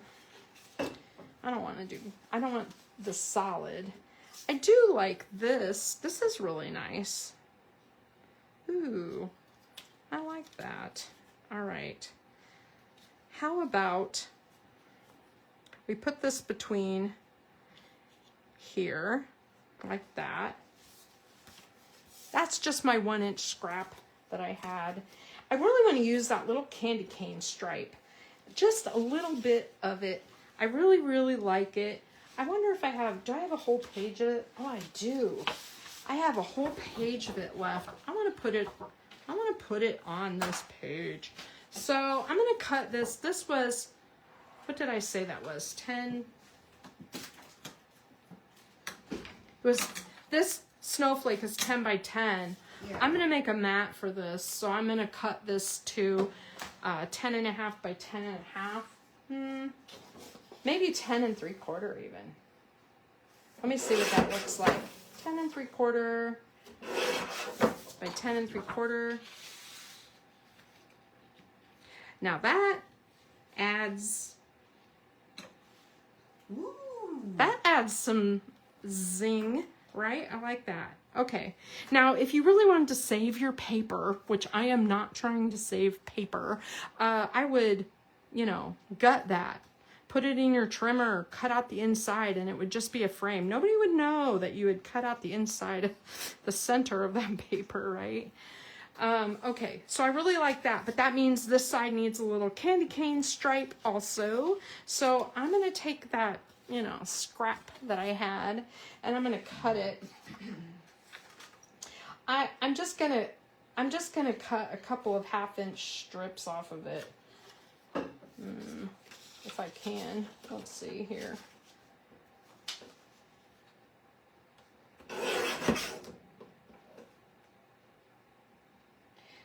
It's hard. I could move this to where it was on camera. I'm sorry. I have a couple of little strips. I'm trying to decide which size. Yeah, a 1/2-inch strip. I'm going to put it right here. Okay. Now I'm ready for all my pizzazz, all my extra little bits. And we have a lot of little bits. Now, I think this has a postage look, and so I kind of want to use this North Pole Express delivery piece somewhere on here. And let's see what else I got. Oh my gosh. I have so much, you guys. We have an alphabet, which means we could totally add our title. We have lots of these little words, which is perfect around our photos, right? Hold on. I don't know what I did. I have Santa. Ooh, the Santa delivery thing, and the Naughty Cole, and the Dear Santa. Oh, that's sort of postagey themed. I really love it. I have these little tabs. Yep, I'm adding this. Okay, so this is where I'm starting. I need to adhere before I start tucking. And so that's where I'm at. I'm gonna go ahead and get this put together. Now, when I do a layout like this, I do not put adhesive super close to the edge because I might want to tuck something in. Like I might want to tuck that in under there or something. So if you put adhesive down the center and leave just a little bit of space on the edge, you don't have to work so hard. So there's that.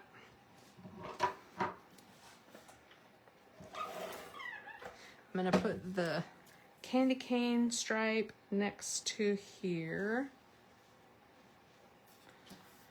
And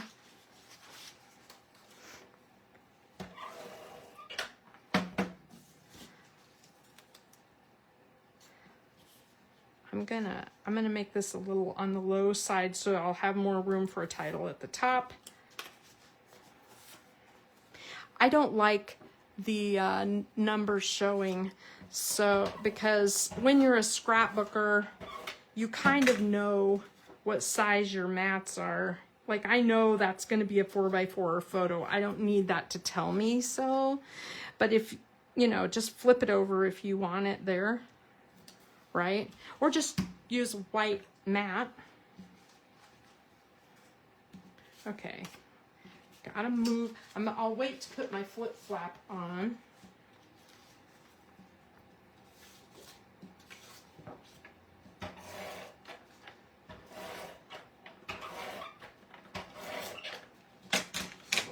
I'm gonna center this on the page by eyeballing it and hoping for the best.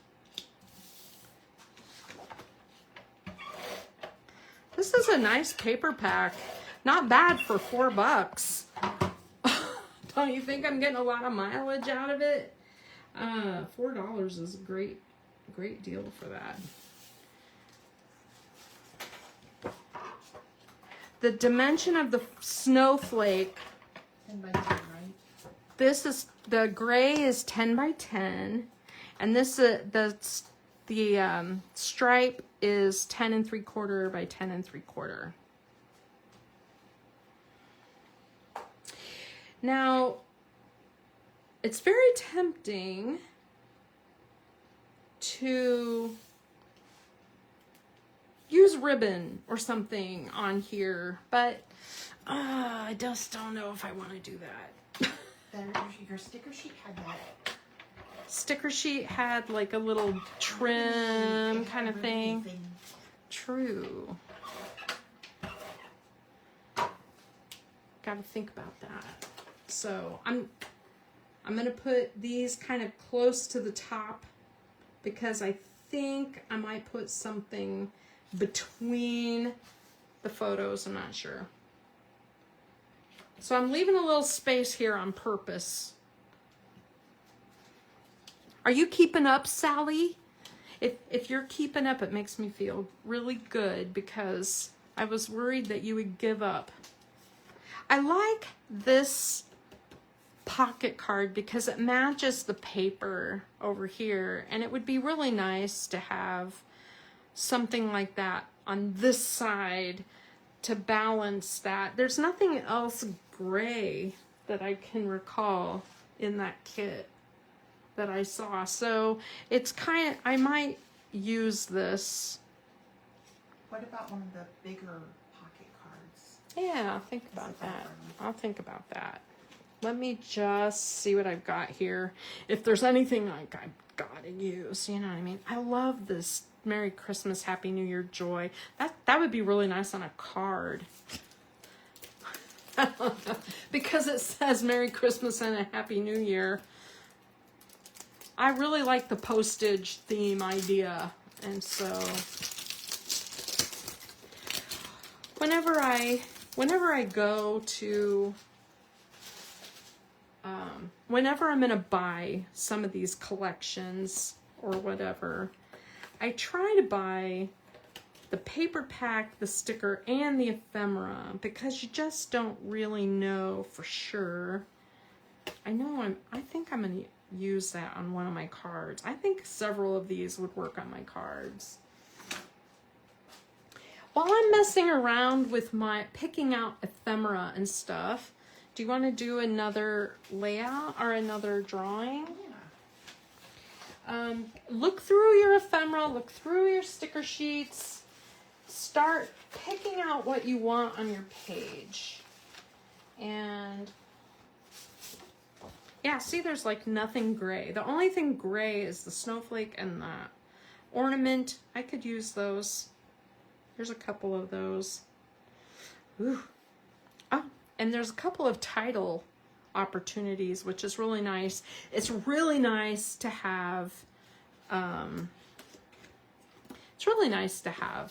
big titles that you might be able to use on your page without having to create your own. Okay, I do like that. No, that's a great idea. It sort of reminds me of the ribbon candy also. Oh, yeah.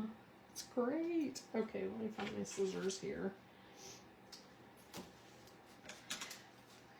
And it's just enough where I'll be able to lift that a little bit and put my photo under it. Boy, that's really cool looking. I think I want one over here too.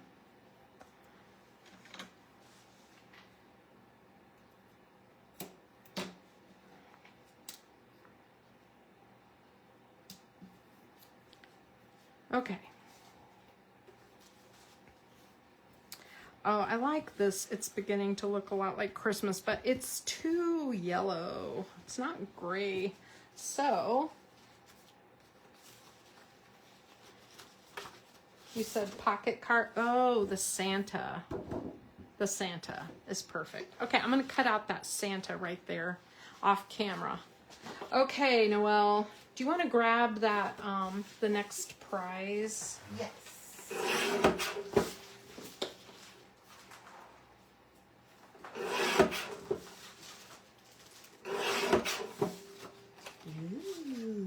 Okay, so this is a cut above layout from Close to My Heart, and I added to it. One thing I really like to do is surprise people who buy from me with little things, and so one of the things I added to it were these gems from Stampin' Up.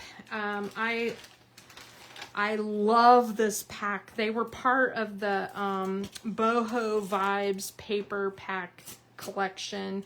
And I bought 3 packages. This is my last one. So I thought, okay, I'll give it away. And it kind of seemed to coordinate with the colors in this. So if it doesn't, use it for something else, you know?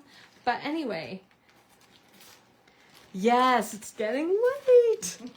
All right, so here's the question. The question is still in the theme of, like, what would you journal? What is your favorite Christmas carol?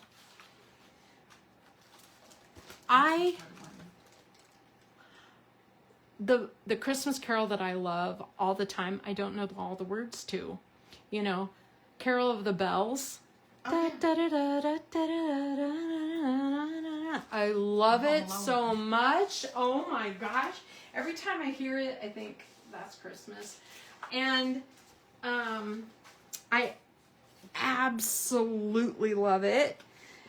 And I've really got to learn the words to that.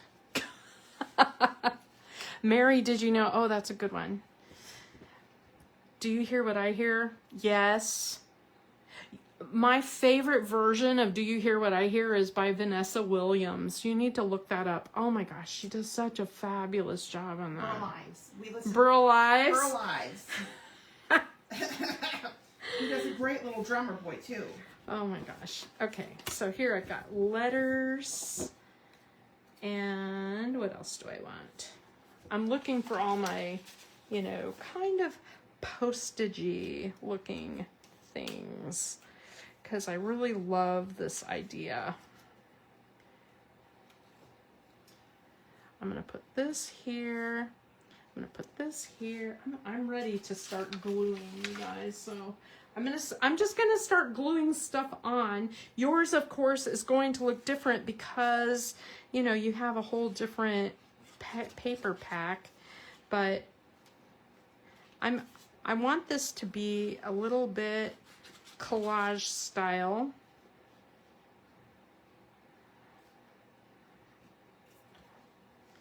And you may notice I normally use a lot of foam tape, and tonight I don't even have my foam tape out.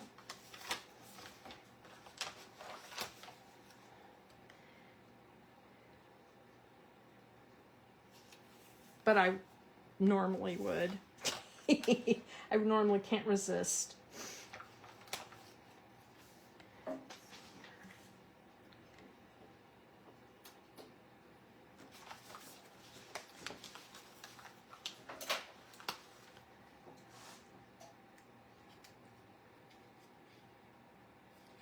I'm gonna put joy.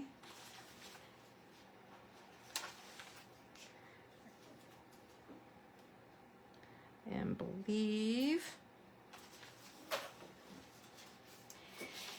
And I want to put a title up here.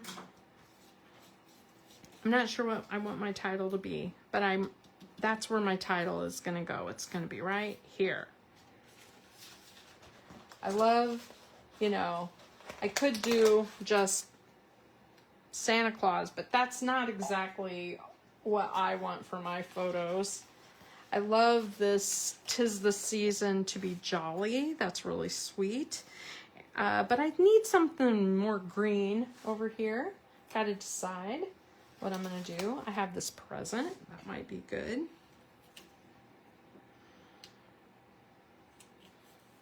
Kind of carries that green over a little bit. I also have these little tabs, which I think are really nice.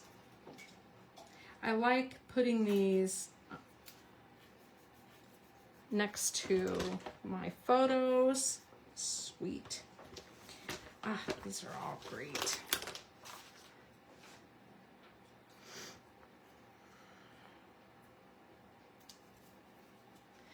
Now, one of the things that's really fun for scrapbooking is all of these little words like this. They're so much fun. And I kind of like to do a little word play down the side. And like, here's a time for mistletoe and holly. And I love this magic in the air.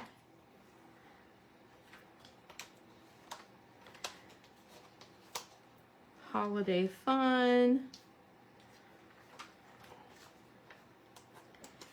Here's a little no peeking. And the little Dear Santa goes right with that. And I love the Merry Christmas. So the wordplay thing kind of makes that fun. And I am very likely to use one of these sections as a journaling spot.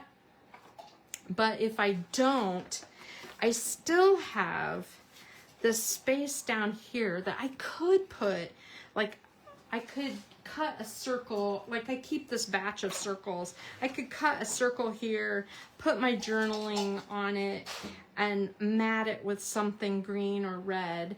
And I think that would look really nice. Okay. Sally, you're the winner. All right, I have your address, so congratulations.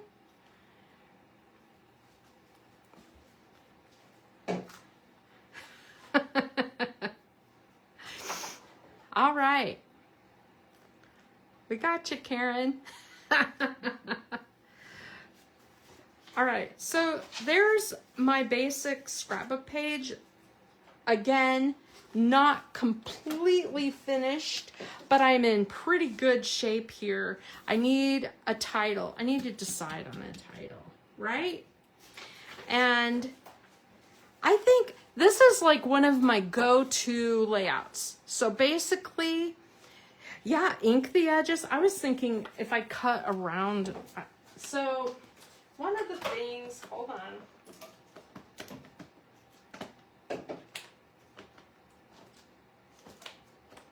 One of the things that I keep this scrap. I don't store my stamps in these DVD cases. So I use the DVD cases for all these extra pieces when I'm creating. Oh, look. Ta-da! Looky there. Okay, that'll work. I love when I can use up my stash. Oh my gosh. Let's use your stash. But I just keep these kind of nearby. And that way, whenever an occasion comes up like that, you know, I'm set. And do I want to put a little ornament or some snowflakes or something on there? I like that idea. This little ornament hanging from the edge. And there's, see that gray, the gray snowflakes. There's not a lot of gray, you know.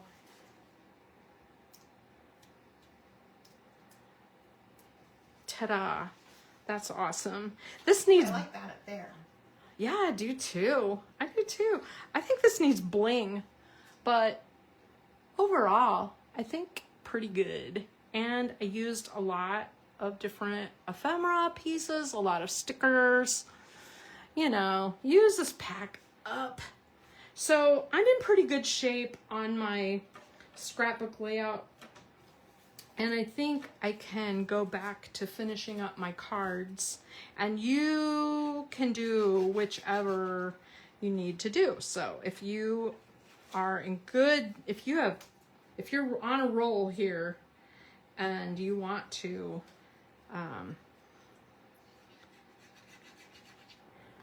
keep going with your scrapbook page, please do, because that's awesome. And if you are ready to do something with finish up your cards, you can work on that. I'm just looking at my collection of crazy stickers to see, do I have another ornament that I like well enough to put on this page to make this like a double? There's never enough embellishment. There's never enough. I never seem to stop. It is my MO, right? Is like the white space drives me crazy. I've got to fill it. But I really do like this. Oh, Sharon wants to know where you got that little glue bottle.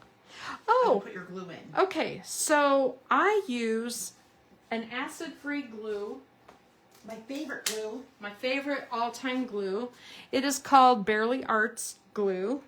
And I buy it in the giant teddy bear because I go through one of these about every 3 months myself. Now, it comes in a little bottle, much smaller, like, I don't know, 4 ounce or something. And it comes with a precision tip, But so you don't... Pretty big. But the tip is really small. It's still a tiny little tip like this. What I like about this glue over others, Stampin' Up! Has the green glue that they use. And it is not great for scrapbooking because it never totally dries. It's almost like a Post-it note glue. It's great for cards. But when you're using it on a scrapbook page, it doesn't dry totally clear and it's a little shiny. And the Barely Art glue is, you can't see it. If I blurp this everywhere, it will dry and you won't be able to see it. And you can wipe it off. Like if I put a splash there and I wipe it off, you won't see like a swipe there. And so I like that. I use it a lot. It works really great. I had a incident many years ago where we had a water leak in our wall, and it burst into our house, and my scrapbooks got soaked. They were floating, and a lot of my pages that use tape runner, all the stuff had fallen off into the bottom of the page protector, and I was like, oh my gosh, no. And do you order the little bottles on Amazon? These little bottles, you can get them all over the place. They're dirt cheap. I order mine from Club Scrap because I'm a Club Scrap freak. But you can get them I've even bought them from Dollar Tree. They work great. Mm-hmm. You can get these anywhere. And any kind of sewing pin. Yeah. And the pin, I don't use the little rubber topper on this. I use an actual pin, and I just bought a pack of the stainless steel pins. If you don't use stainless steel, and you just buy a cheap pack, like let's just say you used a safety pin or something to stick in there, it would rust. So I use a stainless steel pin. These is like a quilting pin or something. I don't know. I bought a whole pack because I lose my pin. This bottle is the same bottle I've been using for over 2 years. 3 years. I just keep refilling it. So yeah, this is great. Okay, I so really like having the small bottle. Gosh, I really like this page. What do you think, Noelle? It's so cute. I like it a lot. I really do. And, used up more paper. Okay, so now I'm kind of to the point where I have all these stickers. And I'm trying to kind of look and see what I have left because I'd like to decorate some cards while we're chit-chatting here. Are you all getting like crazy tired? Is everybody starting to be like bedtime? Only a little more than an hour left. Not bad. Are we going to midnight? Is that what we're doing, Noelle? Yeah. She says yeah. We've got 3 more prizes. 3 more prizes. We should do another prize then, because I'll be done with my cards before you know it, right? See these big, long scrapbooking stickers that are on, in your pack or whatever? I like to use them like this. So,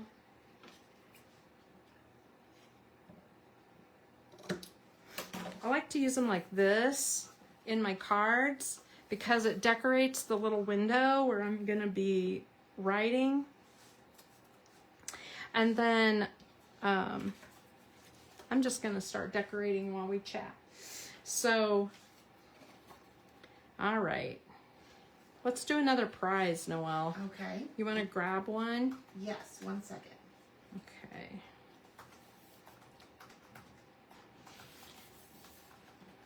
Noelle and I have party horns, you guys. It's really dangerous because it's very, very loud. we were like using them before we went live, and it was like, oh my gosh. This is one of my favorites. It's crazy. Oh yeah. Okay. So I love this too. It's really beautiful. Isn't that pretty? Oh my gosh. Now here's another one where I added the Stampin' Up! Bling, one of my favorite blings. It's got like the strawberry slush pack where it's got the 3 different colors. I just love this so much.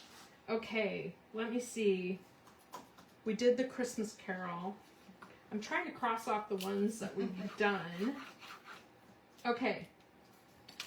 Every year, I have to hang this ornament. This ornament is super special to me. What is it? This is another, you know, I have this like little book that I started making with all my special ornaments and stuff in it, telling the story of each ornament. And I have this one little flocked Santa that I hang from the tree every year.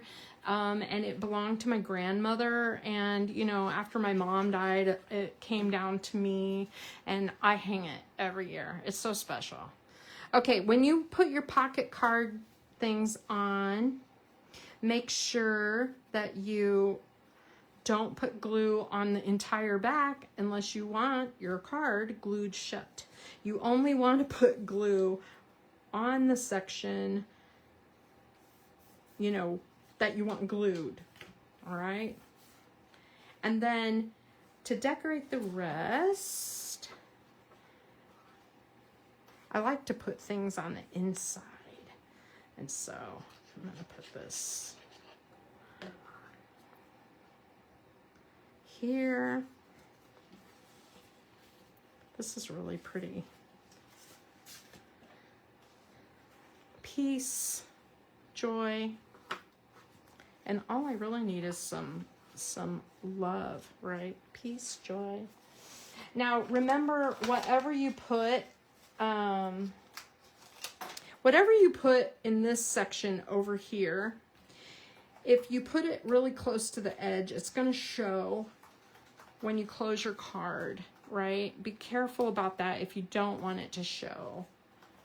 The question is, what is the special ornament that you have to hang on your tree every year?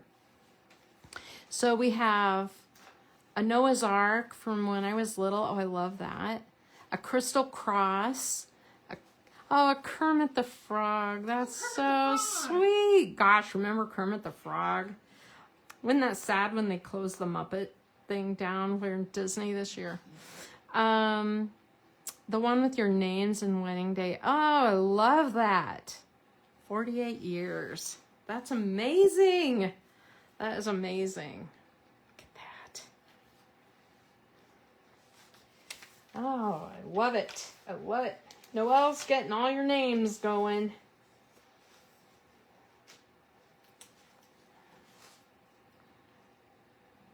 All right, so I already have joy in there. I don't want joy twice.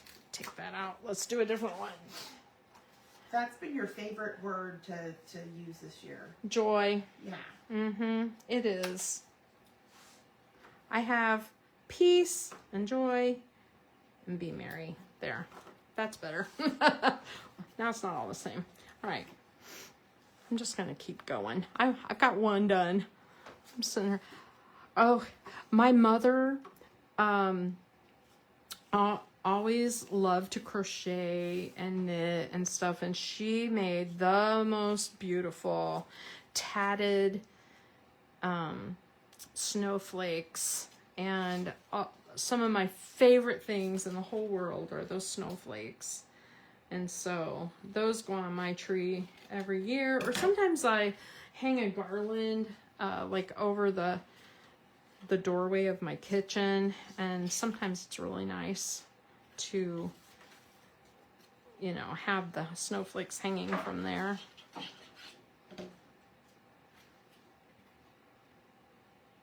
These are the stories you need to put in your books. You've guys. Write it down. Write down your, when you put that picture of you all in front of the tree, you know, write on there.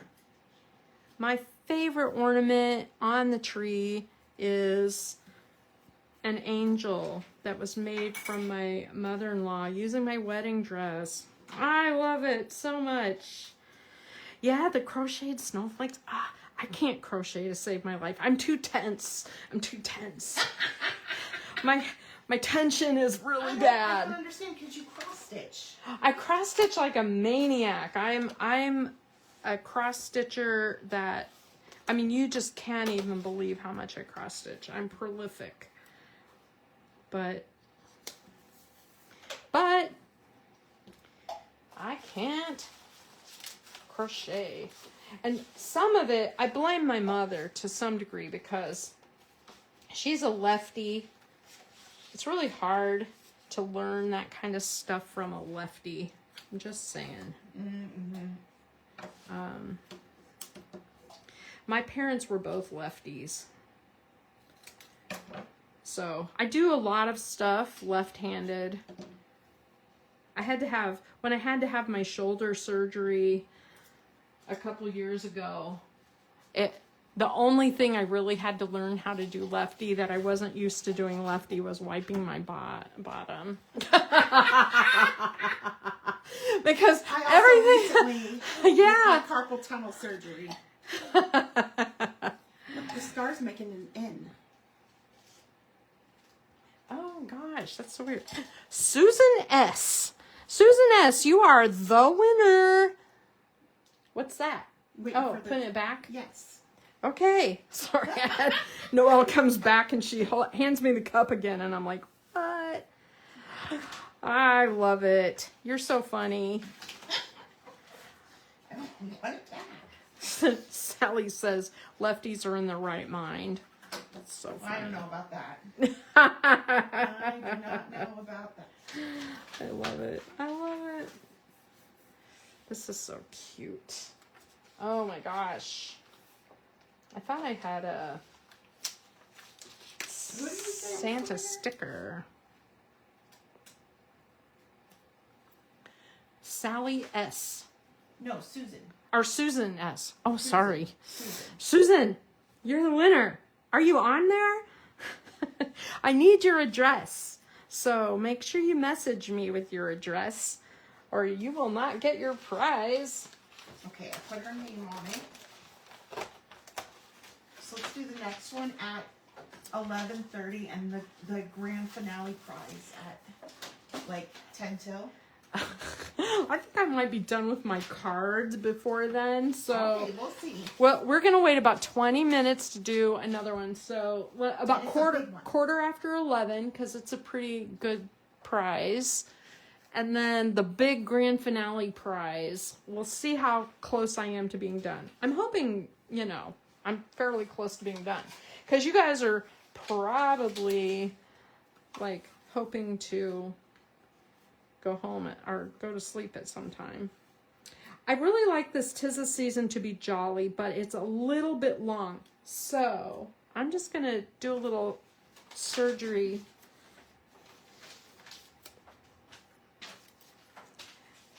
And make it shorter. And so let's just see what we can do here. It won't be perfect, but the person getting this card will not know that it's not perfect. Right? They'll be like, oh, it's cute.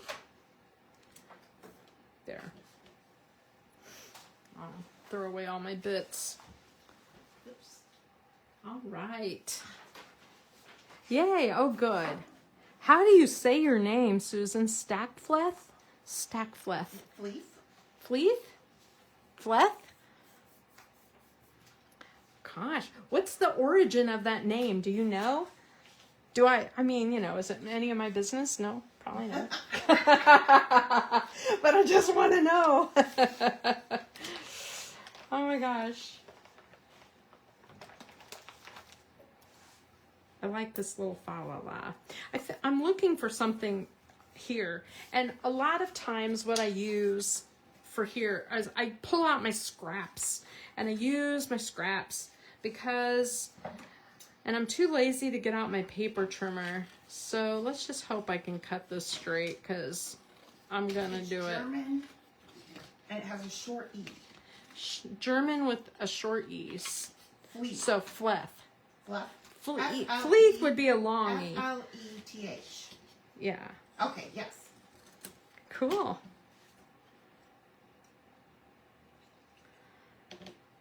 See, I could do the other side, yeah. But I really do like putting a little scrap of paper, knowing that I'm gonna write, you know, Merry Christmas from me and Steve, blah, blah, blah, right there. The other thing, I won't write blah, blah, blah, I promise. But the other thing to put it, I kind of don't like this white here. It's starting to bother me a little bit. Just make it, his whole beard just stickles. Stickle. Talk about into craziness. She's wanting to stickle everything. All right, I'm gonna cut a couple of these.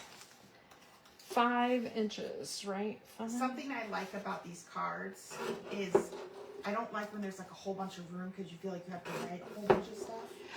Right. I agree. I tend to like cards where you don't have to come up with a whole message yourself. The idea of a huge blank space is really intimidating. Now I have a lot of stamps. I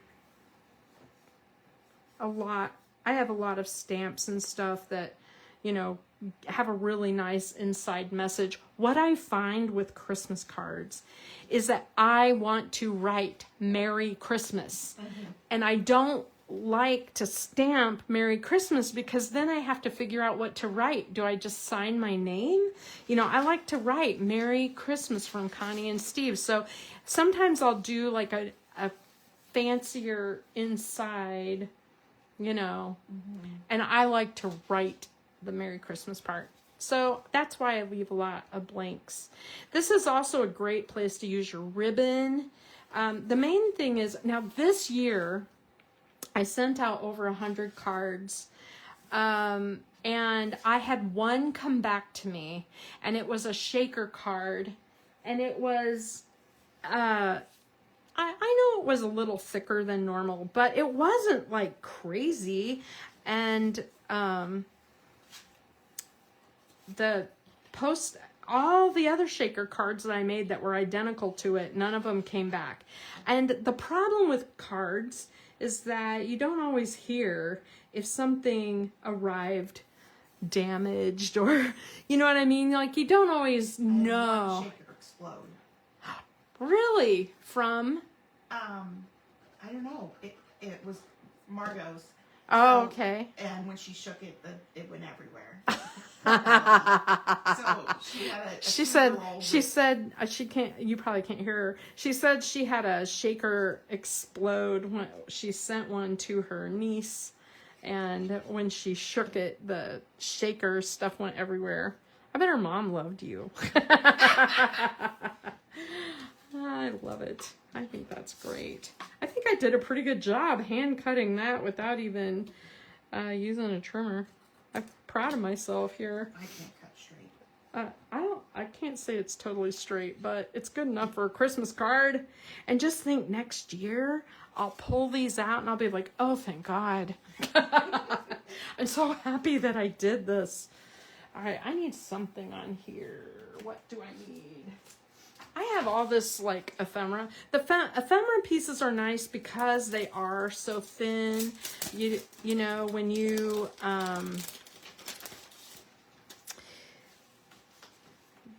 when you're gonna mail something, you know, it's nice not to have something crazy thick. Oh, these are really cute.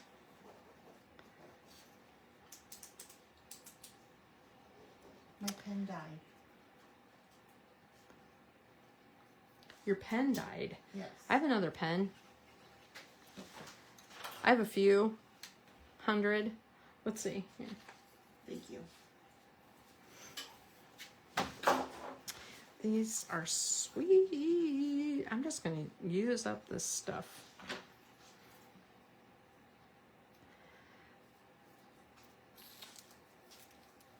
See, I bought this at Daisy Lane for $2, and it's chipboard.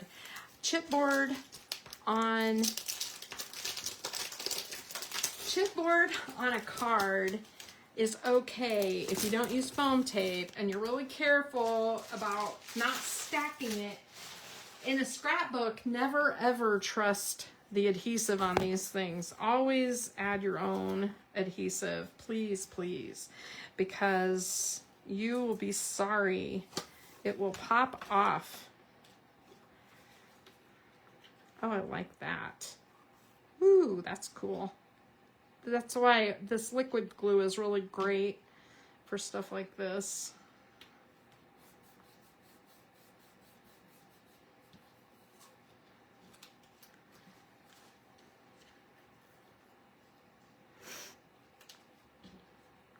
I just keep adding. People who get my cards, this is the first year in a long time that I've received so many comments. People have messaged me after they received my cards and they were like, your cards were really elaborate. And I'm like, I didn't think they were any more than ever before. But then I received fewer cards this year. I think so few people send out cards that it's just really appreciated. Yeah, so fewer people are sending them, for sure. This is here's another one that I feel like could use a mat. So,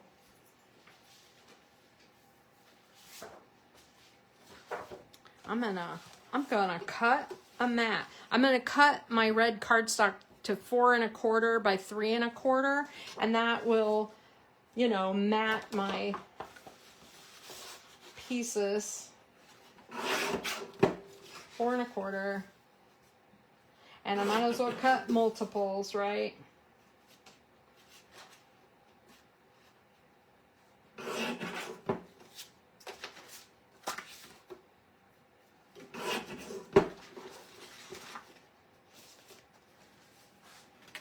Because if you have one, you probably have more that'll need it.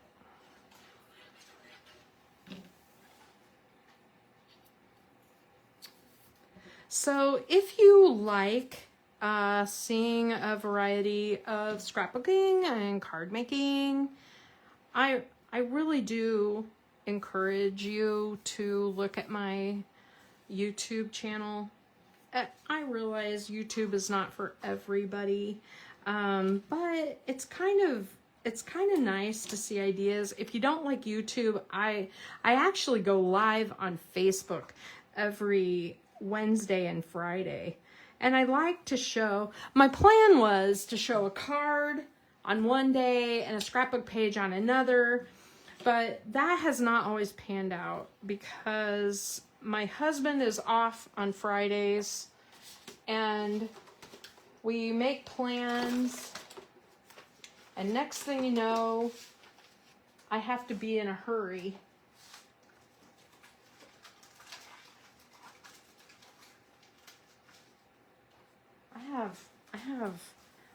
I think I set these aside for my recipe book. Hold on a minute.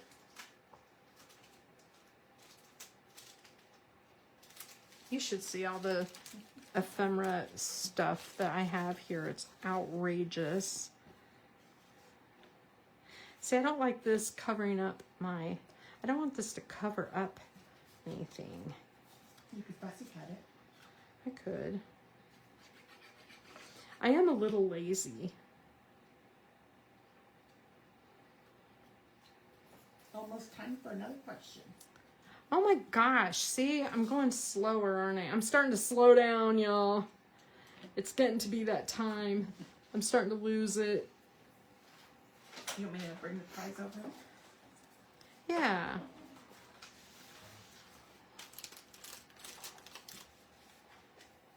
All right, hold on. Let me finish one more card real quick. And I was then... gonna set it right there.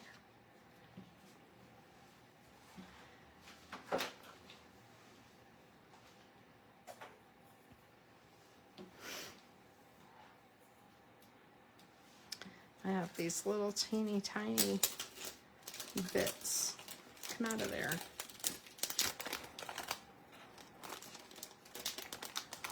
I'm gonna throw I hate this packaging that has all the sticky on it. It drives me crazy. I can't wait to throw it away because I hate that. Ugh. All right, let's see. I have a little star.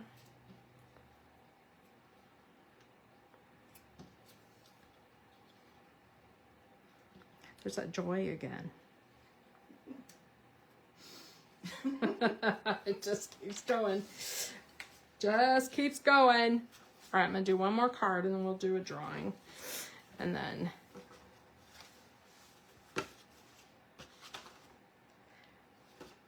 this is ho ho ho.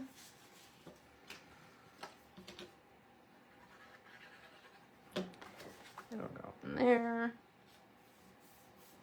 The other thing to keep in mind is I personally like all my cards to kind of look a little different. I don't like to send 50 cards all exactly the same because I enjoy the making of the cards, and it is really, really hard to make the same card over and over. And so I enjoy doing these batches like this where you make like 10 or 15 cards, you know, all the same, or, you know, and then a new batch of something else. And I give cards to everyone at work, and it's nice to have a variety, and I can pick out what fits the person the best. Yeah, she said she gives cards to everyone at work, and it's really nice to have a variety. And it is, you know, it's nice to go into somebody's office and see different cards, and not that everybody got the same exact card. It's like you made them something really special.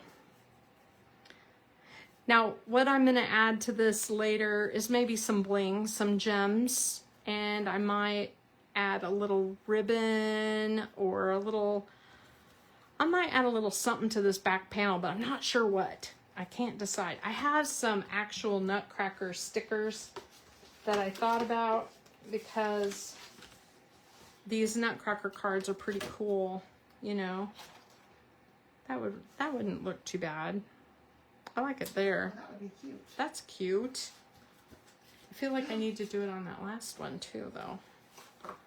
I have 3 of them, so perfect. What? What was the... Oh, I love it. Oh. She made a... And it was like, what did I do? Did I screw something up?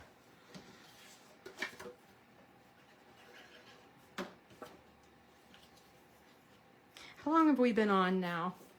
Well, it's Almost 11:18. Gosh. I feel like a little bit of a time hog, Margie. I hope that's okay.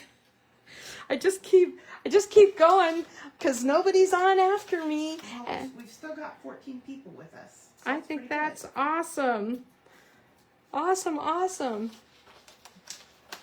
Okay. Little present.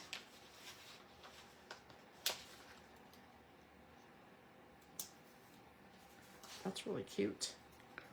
All right, let's do a drawing. We're getting closer to midnight. I tell you what, I might just pretend it's midnight if I'm. All right, where's the present? Right where your hand is at. Oh, down. I see. Okay, ding. Okay, so my name was drawn in for getting a prize from Jennifer McGuire. She's like the greatest of all time card maker. And she sent me this really cute little die from Simon Says Stamp. And I already have it. And so I thought this would be a really nice giveaway for someone. And it kind of goes along with her theme of sharing kindness. And then the other thing, I put together a little batch of cards. I know that not everybody who scrapbooks are card makers, but it is really, really nice to have a few cards on hand. Thank you and sympathy especially. Maybe a birthday. This one says, "You're simply incredible." It is blank on the inside. It is from one of the kits from Stampin' Up! And I just sort of did my own thing with it, and I added gems. This one is from that same kit. I absolutely love this kit. I can't remember the name of it. Still available, I believe. This one is just a simple hello, and it would be great for Mother's Day or Happy Birthday or something like that. And then I have a batch of 3 cards that I made myself in the same style, which I thought would be really fun for you to have for yourself. And this is using Stampin' Up! Paper. And this is a great example of how I use up a lot of paper and show off the patterns. Oh, Happy New Year's from Pittsburgh. All right.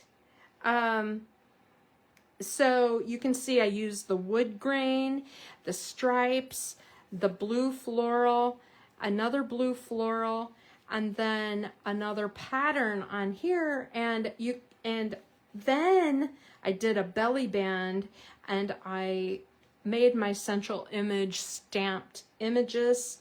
And this one says, "Wishing you a happy day." I made a batch of these, and I just think these are really sweet. Now they feel thick, but I checked them. These go through the mail with a single stamp. So this is great for a birthday. I did put them in a little bit larger envelope, but still a single stamp. And so I have 3 of them. And I'm just telling you, sometimes it's really nice to have thank you cards, sympathy, whatever. But I just thought, to me, this is as nice of a gift as the scrapbook layouts, because it's so nice to have these on hand. The question for this is the most memorable Christmas gift that you received as a child. I can tell you what mine is, but it's weird. So, when I grew up, I don't know if you guys, we're all probably really close to the same age, but one of the things that was so popular when I grew up was mannequins. You know, there was like, I don't know, there's all kinds of mannequins on TV, and I was dying for some reason, I wanted a Lester doll. I don't remember if you guys remember Lester. It was like a curly-haired black mannequin doll with glasses. Oh my gosh. Oh, Chrissy doll with the hair that grew. Oh my gosh, my sister got one of those. My sister got a Mrs. Beasley one year, and she loved that. That was really big. Oh, crocheted panda, sweet. Cabbage Patch doll, yep. So now see do you still have the cradle? Mm-hmm. Yeah? I gave them to my nieces last year. I think that's amazing. So they have the cradles from their great grandpa. That's incredible. She said she gave them to her nieces so that they have the cradles that were made by their grandfather. I think that's really cool.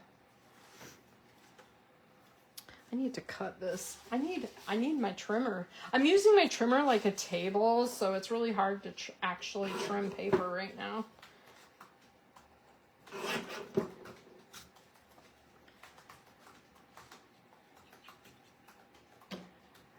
Oh, Chrissy doll, yeah, with the hair, yes. All those, we got the I had the whole like sunshine Barbie theme, you know, we had the Malibu Barbie and the Skipper and the Ken, and they all had like swim trunks and all that kind of stuff on. Loved that. That was always really cool.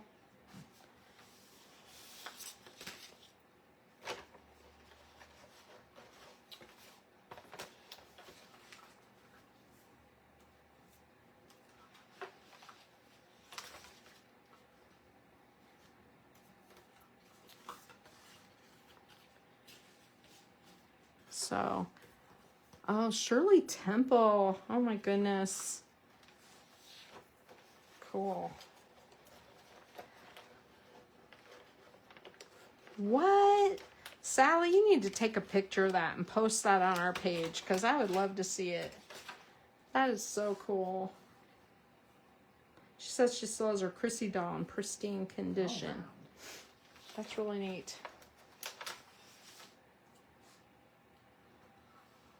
Oh gosh, I've never heard of Velvet.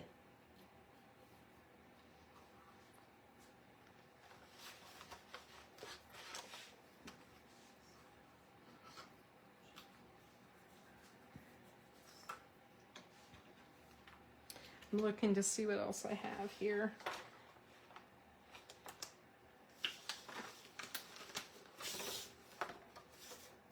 Okay, let me put everyone's names in here. She says she finally got everybody's name.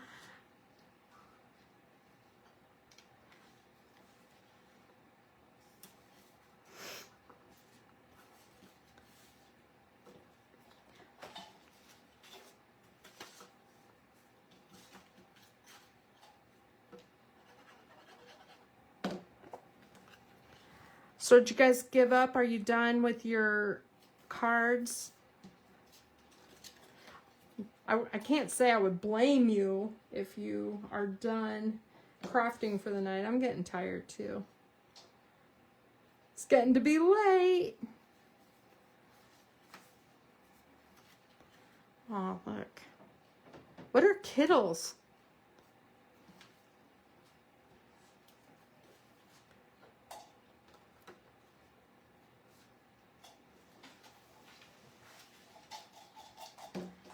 Did you finish your cocoa? Yes, I did.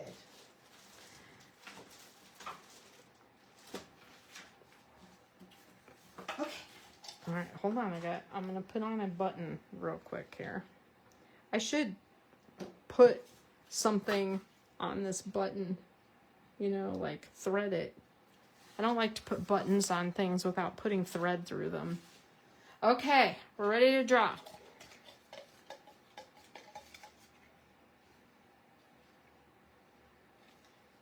Karen, what does that say? Let me see. Garley? Wait, I can't read your writing. I don't know, it's her last name. G. Karen G. Karen G. Gardy? I can't read her writing. For all those years. I worked in a hospital with doctors and writing for like 1,000 years, but no, I can't read that. That's funny. Judy wants to know what your YouTube channel is called. My YouTube channel, if you type in the @ sign with Connie Sam, @Connie Sam, CONNIESAM, that's the easiest way to find me. My channel's name is Connie Crafts, and I've always had the name Connie Crafts on my social media, but I did not realize on YouTube there's a million Connies on there, and they all craft, and so it's hard to find me sometimes. But yeah, @Connie Sam.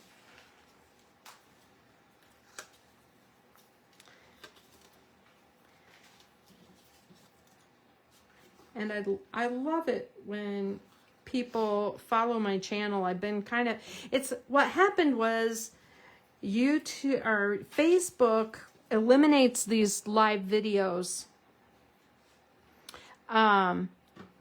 Margie, why'd you send me that?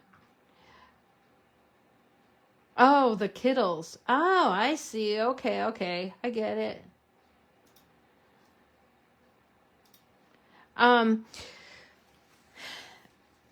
Facebook eliminates all of these videos that are live in 30 days. So in order to keep them, you have to download them as a video and upload them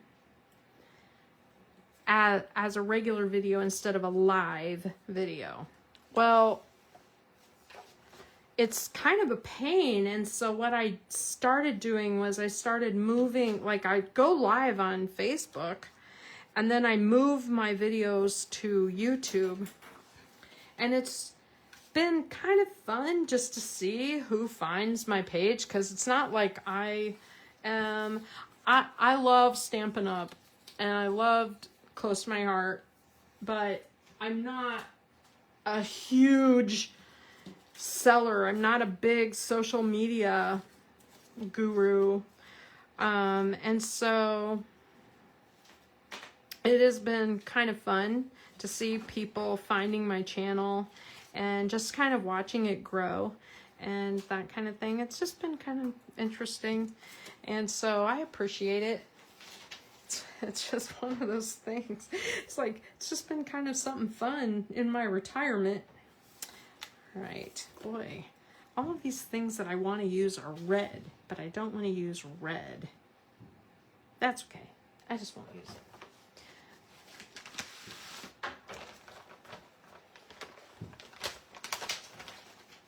Is that you making noise? Oh, it's fireworks. You know, I think last year somebody was shooting out guns here in Urbana. You could like hear... I thought that was, I thought that was Noel. I was like, what is that? Hey, you guys, I think I just finished all my cards. I don't have any left. Ta-da! I really am done. You're terrible at that. I know, I'm really... You blow, not I hum. did!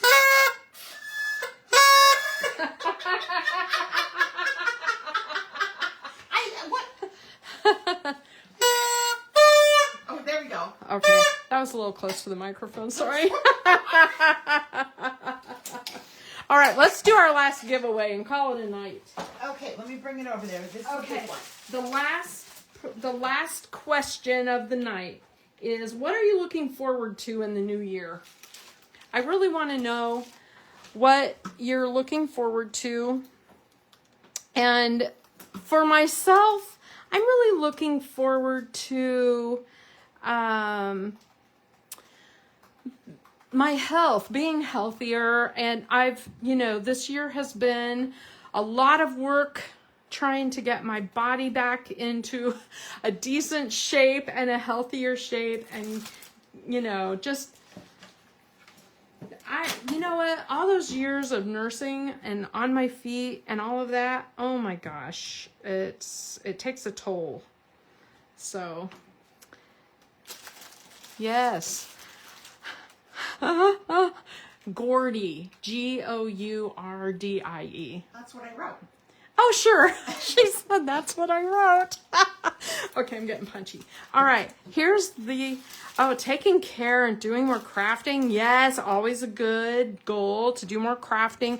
Purging one thing I have learned is not storing all of this stuff has really helped me be prolific in how much crafting I'm getting done.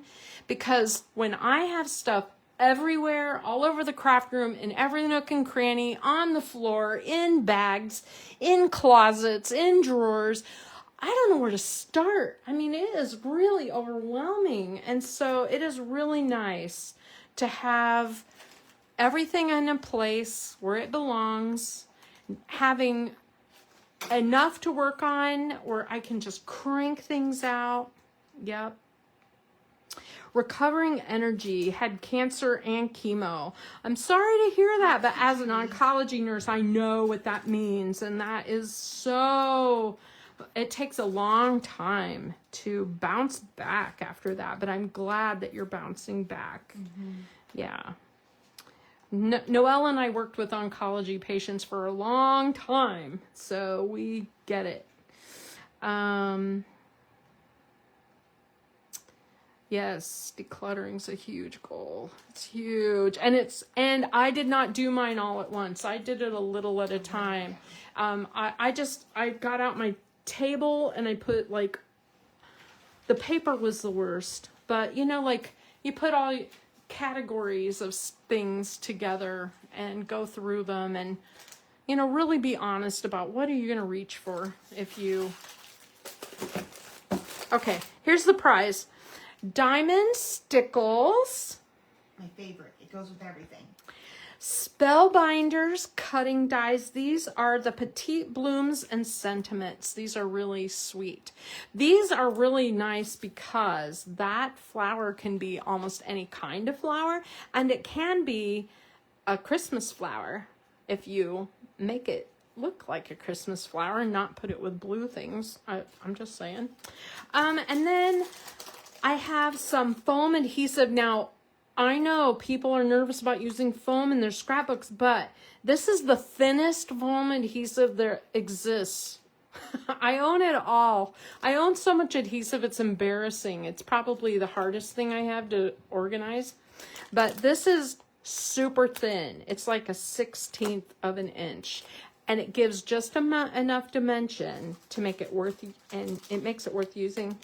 And then this foam is foam adhesive sheets, and you can die cut this or cut it into shapes or strips. One thing about using foam in a scrapbook is you don't want to be skimpy, because when your pages kind of get mashed together, you know, like a book, you don't want wavery things in between the foam tape. So these solid pieces of foam are really nice.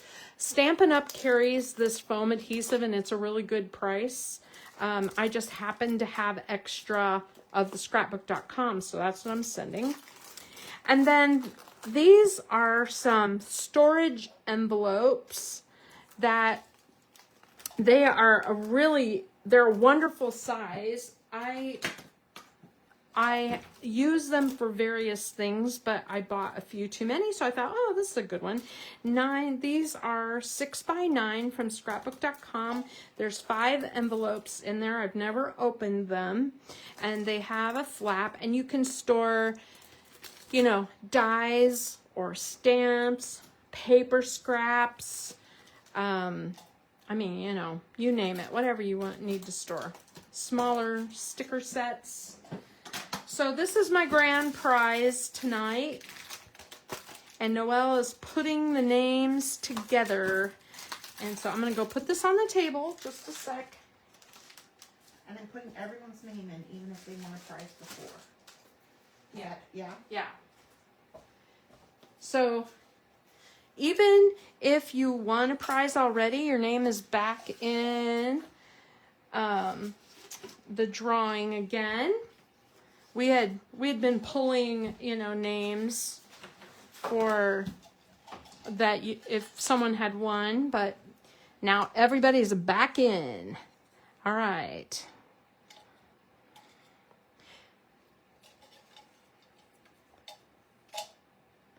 And the winner is Judy.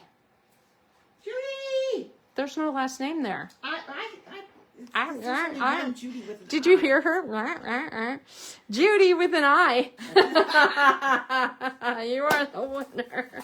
Congratulations, everybody. And Happy New Year. Merry Christmas. Happy New Year. Thanks for joining us. We're so happy that you joined us because it's been fun. I got a lot done. I'm going to put stuff in my stash, and Noelle and I are going to celebrate until midnight. We have like 20 more minutes. And so thanks, Margie, for inviting me back. And thanks for putting me on last so that I could take the time. Don't forget, winners, to Facebook message me with addresses. If I don't have your address, I can't send it to you. And I appreciate you guys staying with me all this time. Bye-bye.